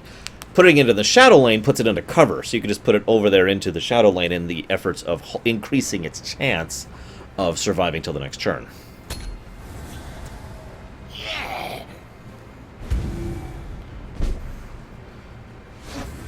So this is an interesting card. That is a 0-cost 0/1 that turns into a 2/1 on your turn only. That's actually kind of clever.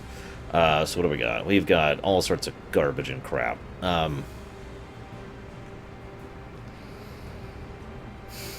Seriously, we do not have a good hand.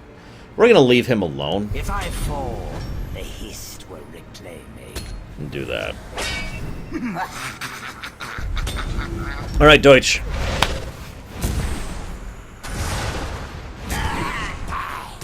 Wow. Now this is actually good. You'll notice he's a low-cost deck. You can tell he's a low-cost deck because he's already played 3 of the cards in his hand. And he's down to 2. I usually tend to be really good against low-cost decks. Most of the time, not always. There's some RNG involved, of course, because a low-cost deck's entire purpose is to win in about 5 or so turns. Good night, Myron. So, if he's just rushing really quickly, as long as I can endure the initial rush, then I'm fine. And I have no worries, because a rush deck usually doesn't really do well in mid or long game. Now, Deutsch. It's quiz time. And by quiz time, I mean not quiz time, but, you know, it's test time. I'm going to just start playing at my normal speed. I want you to keep up. Now, I got to look at my cards to figure out what I'm going to be doing here. That. 5, that. So it's going to be there. Yep, okay, okay. The watch is mine.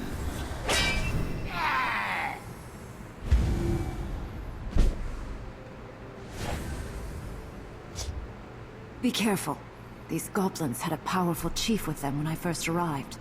We'd better finish off as many of them as we can before he comes back. If I fall, the Hist will reclaim me.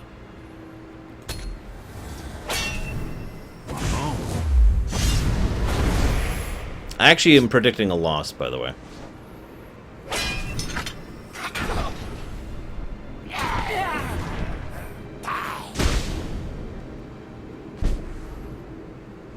I have a really, really, really bad hand. I raise the spine of obedience. Yeah, I have a really bad hand.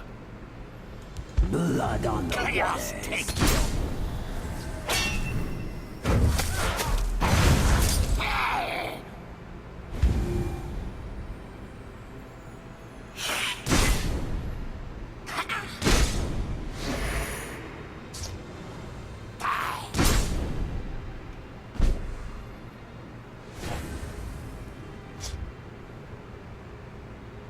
I draw power from these trees.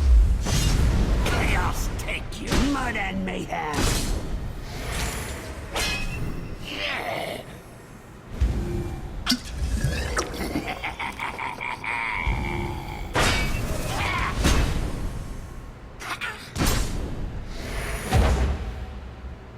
Do not test this one. You will lose.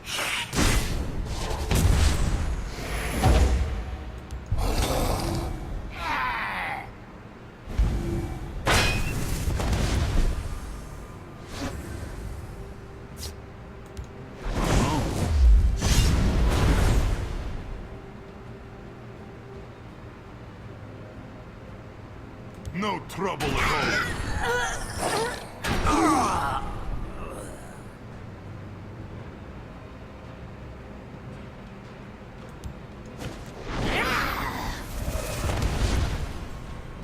Mud and mayhem. Mud and mayhem. Dry skin fool. Face my blade. Chaos take you.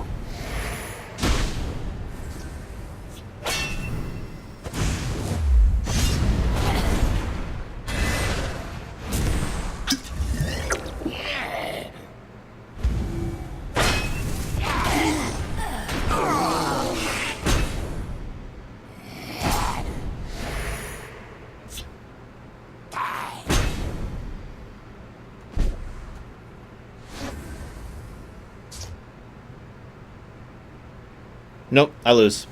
Nothing I can do. Nothing I can do. That sucks.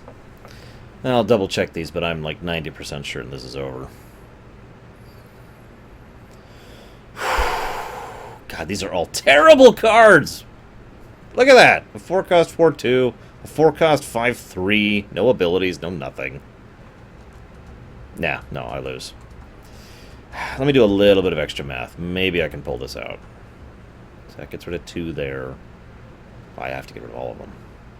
And I have to hope that would go there. So, yeah, no, there's no way. There's no way. I'm just going to end the turn.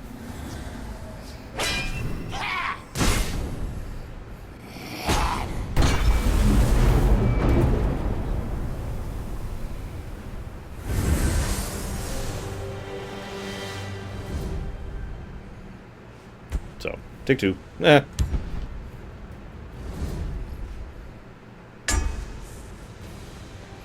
Oh yeah, by the way, pre-built decks tend to suck. Thanks for...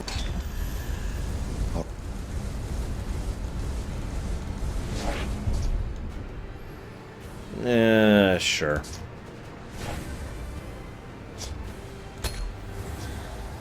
In general, I don't like going first in any of these games. Just preference.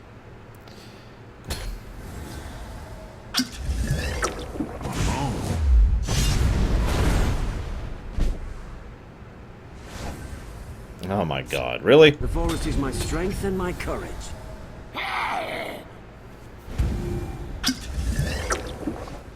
I like how he's just chugging his bottles. Of course, he is a red deck, as was pointed out by Zawam.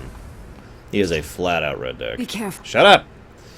Let's see. Who are you? To the mud we all teach you to mess with me.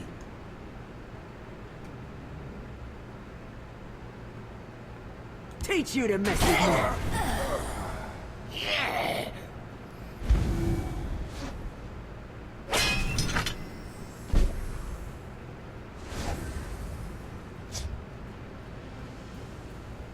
Yeah, exactly. What Spirit said is absolutely true.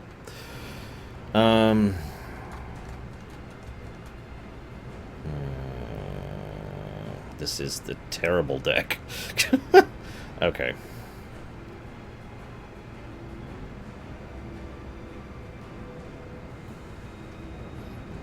I hate playing this slow.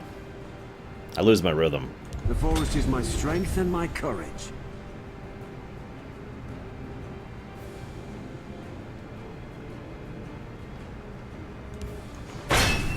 Bark and burn.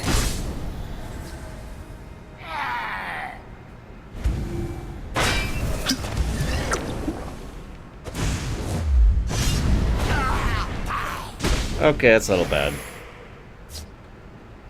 It's actually extremely bad.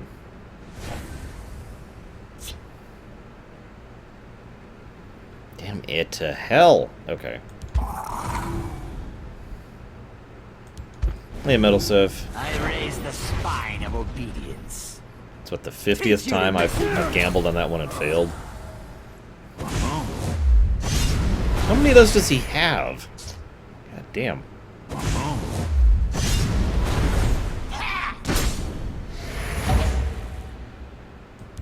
Do not test this one.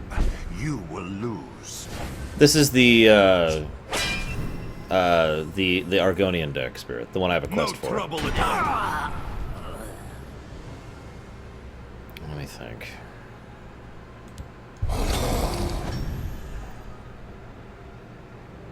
Blood on the waters. Teach you to mess with me.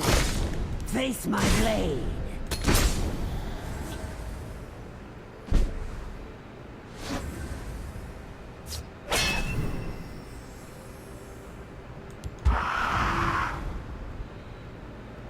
I will protect the Hist. Teach you to mess with me. Are you keeping up, Deutsch? Face my blade.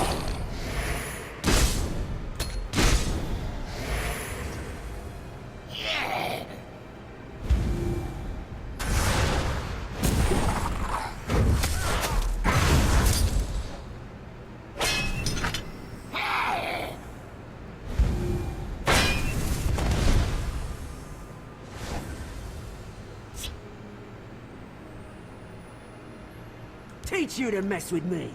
Mud and mayhem.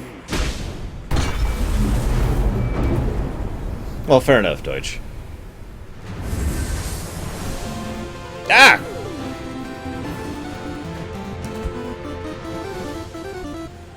I almost didn't hear that one, actually.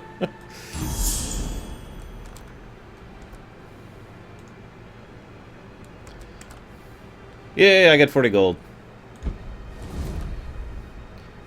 Laneth had learned that the cult was secretly led by Lord Narafin, the Dominion warlord who had captured the Imperial City.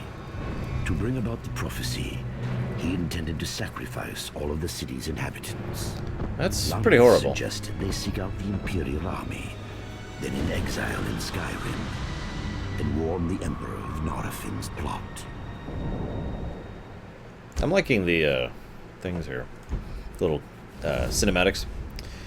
Thank you, Metal Civ, for the donation. Do you want to put it towards our incentive? Still not sure what gold is good for other than buying decks, of course. I don't like these woods. This is the shortest way I know to Skyrim. But not the safest. Ugh, does it have to be? No. Ugh, god dang it. It does. A spider lair will spawn a new enemy each turn in this battle. Oh, God. Well, whatever. Let's try the Dunmer now, because we've already finished the quest for the Black Marsh dudes. What time is it? Oh, goody. I go first. That's wonderful.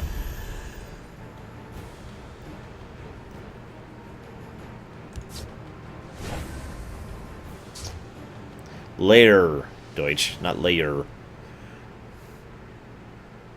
Bolethia. So these have last... I think I'm playing a black deck. Of course, I'm Dunmer. Last gasp. When they die or are destroyed, they deal. They do an effect. There's actually several of these. This one actually sacrifices a creature to summon a 3/3 in each. So, for example, for 2 cost, I could summon a 3/2 creature in each lane. So I could basically get 6/4 out of 2 mana if I have a crappy creature out. Like, say, this guy. And this is where the combos really come in. I haven't really been able to show off combos yet. But this guy, he is a 1/1 for 1 cost who has a last gasp that I want to go off. He will make that go off and get me other things. So I'm going to put him in the shadow lane so he can survive a round.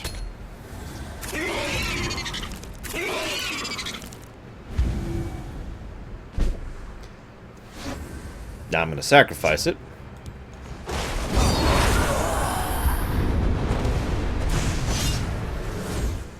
And yeah. Now that's a very basic combo, but combos are really the bulk of what made MTG interesting to me. It's also a lot of what I enjoyed about Guild Wars 1. Combos were a huge thing in Guild Wars 1. Okay, what do we got?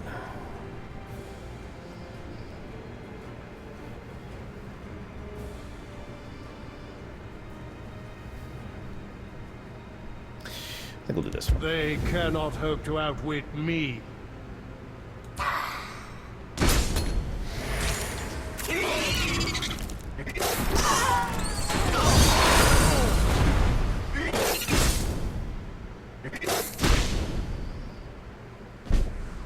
Butterflies I'd be okay with. That's a... Okay, so this is interesting. It's a 6 cost 3/3. The only actual benefit is the fact that you can draw a card when you play it.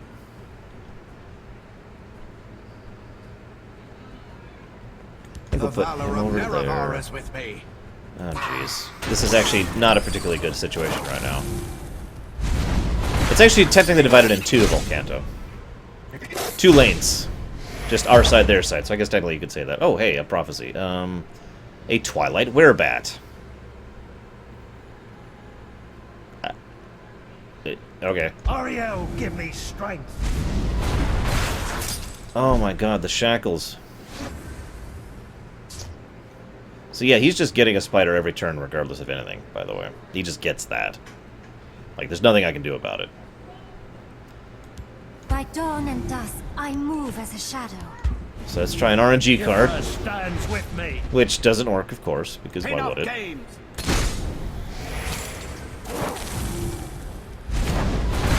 You'll notice these random spiders he's summoning actually has the ability to shackle. That basically is a stun. So in other words, all those guys don't get to move next turn. I don't know.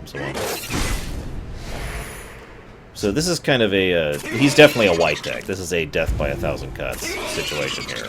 Oh my god!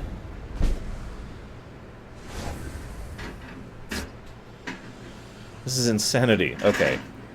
So... I think I'm actually going to go ahead and sacrifice another creature here. Get 2 guys out who are not shackled, although they still can't act this turn. And I get a sword out of doing that, which I'm going to put on my main offensive guy and hope he stays alive. And then my one guy who can attack will attack. Right side can only attack right side, left side can only attack left side. And you can have at most 4 guys in your particular lane. So that's the limitations.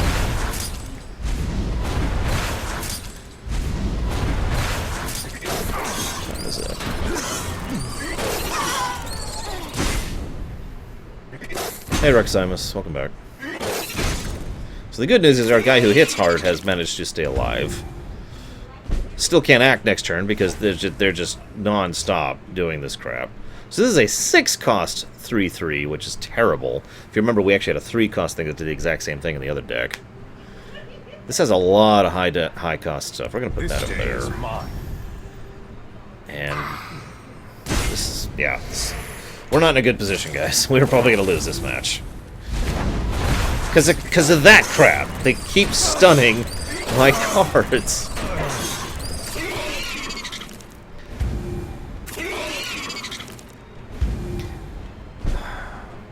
Yeah, that's true, Someone. The chain stunning is ridiculous here. Don't make trouble, knave. Look at all these 6 costs. These are ridiculous and terrible and dumb. So as you can see, the cavern spiders, when they are summoned, they get that stun. I would say no so far, Raskar, but then again, I have only played this for like an hour and a half so far.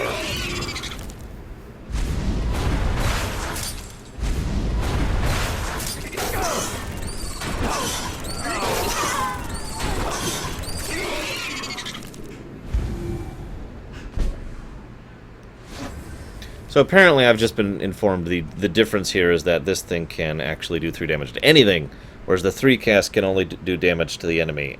And I get that would be more valuable, but I still think that's imbalanced. An extra 3 mana just to be able to target a spell is not worth it for me. I would not have those in my deck. Also, I win.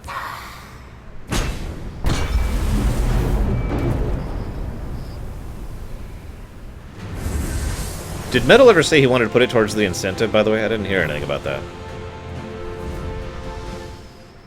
In the spider's web, they found a high elf merchant calling for help. Did they free him? He might give away their location to the Dominion. This one would have taken his gold. So we have an option of robbing the guy. Or helping him, which gets you, at the end of each turn, if you played 2 actions, draw a card. See you around, Drakentar.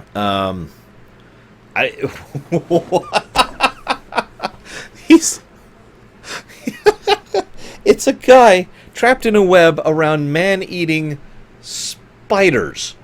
And we have the option of robbing him or helping him. Yeah, no. I don't even care what the other reward is.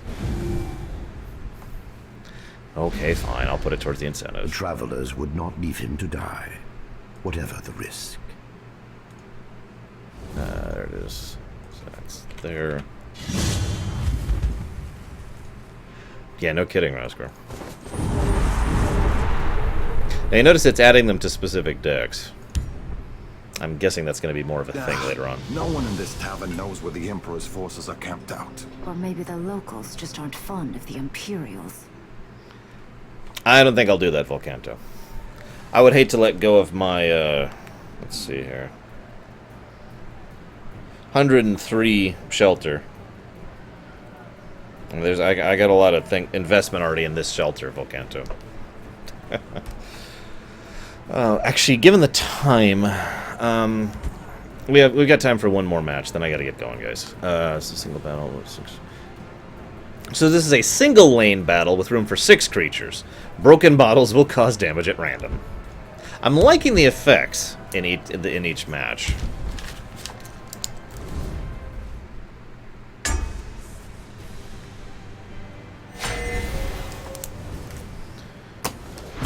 You can, Roxymus, construct a deck from scratch. I just haven't yet.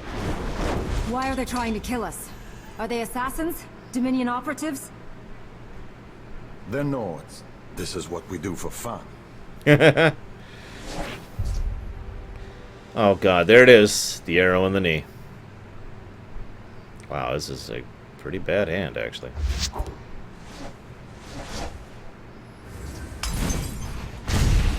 I have no fear of you, cowardly skeever.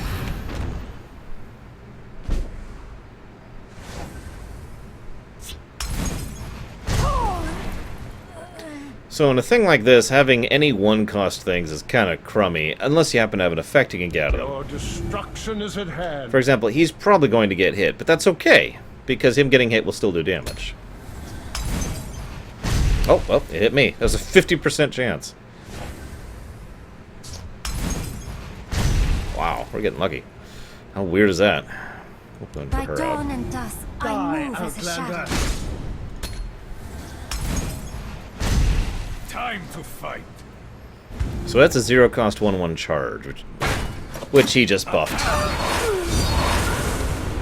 Okay, that kind of sucks, actually. I'll take the vanguard. Oh, jeez. Oh, jeez. Okay, that's a mean card. That is a 3-cost 2/5 with trample.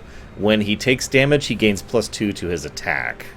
So getting through his 5 damage, like with a lethal, would be extremely useful. I do not have the ability to do that, of course. So I gotta think. Let's do this. The elements are mine to control. And then this. Die, Outlander. By our service, we honor kind. Oh, God. Yeah, I'm predicting a loss. I'm quickly losing control of the board here. Irma Mora tests us. Hey, feel good. Time to fight. Time to fight. Die, scum. Did they just get rid of my frickin' guard? Oh my god. Talos. Yeah, this is really, really bad. Attack. Okay.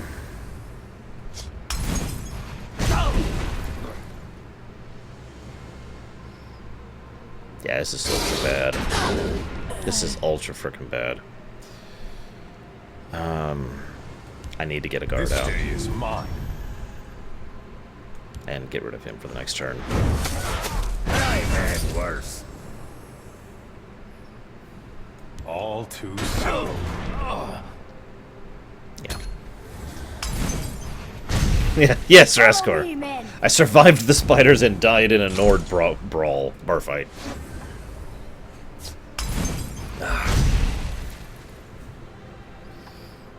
Okay, now the good news is... Let me think about this, actually.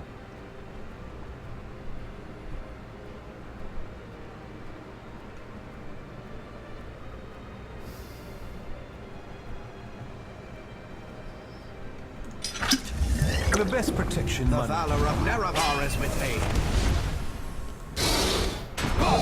Get rid of that guy, just completely. You've met your match. Hey, Man of Hope. Come and warm yourself. I actually messed up on my previous turn, but whatever. I played them in the wrong order, so I didn't get the buff. Time to fight. It's time to fight, guys. Talos.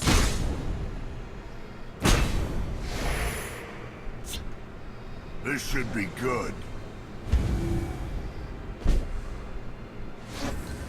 Wow, those guys are buffed to hell and back.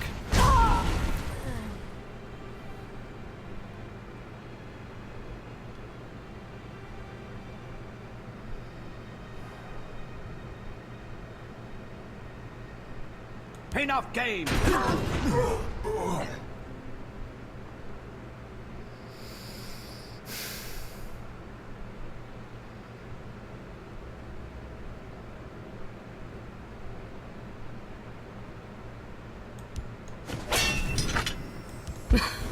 Now I'm angry. I have no fear. Well, thank of you, Man of cowardly Hope. skeever.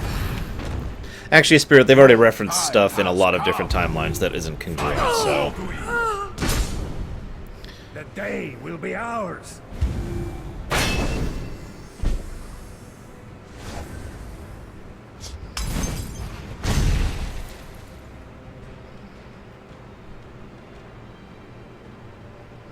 What is buffing the hell out of his unit? Oh, no, whatever.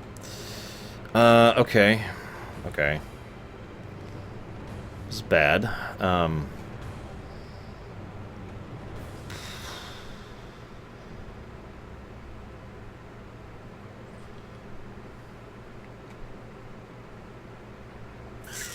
Doesn't help. It doesn't help either. Crap. Okay, okay.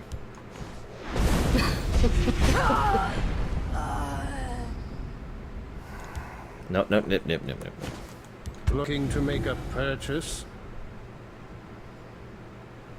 Hey, Bragwin. You're up early. Time to fight. Talos! Farewell, fool!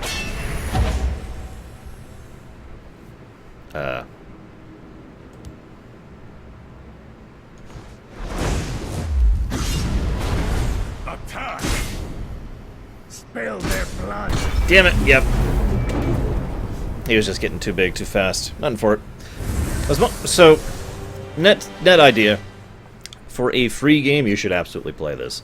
If nothing else, the fact that it has a story mode, something I've been saying that Hearthstone should have for a very long time, is awesome. Now, yes, I know Hearthstone has the adventure stuff, which is fun, inventive, interesting, and also costs money. But nevertheless, I'm going to go ahead and give this a overall net positive recommendation. Probably what I would call a popcorn game. I sincerely doubt I could ever see myself actually getting invested in this. There is a lot of stuff that actually makes it a little bit different from the other card games. That's good. It should be varied. It does feel very polished. The UI is very clean, very quick. I at no point in time have had any trouble figuring out what's going on, where, how. Everything has been very, very quick and very clean and very intuitive, and I like that. So, I don't actually have anything else to talk about. I will start the premiere run of Paper Mario Color Splash tomorrow at the usual time. You know what the usual time is, of course, because you know my show, so I'll see you then, guys.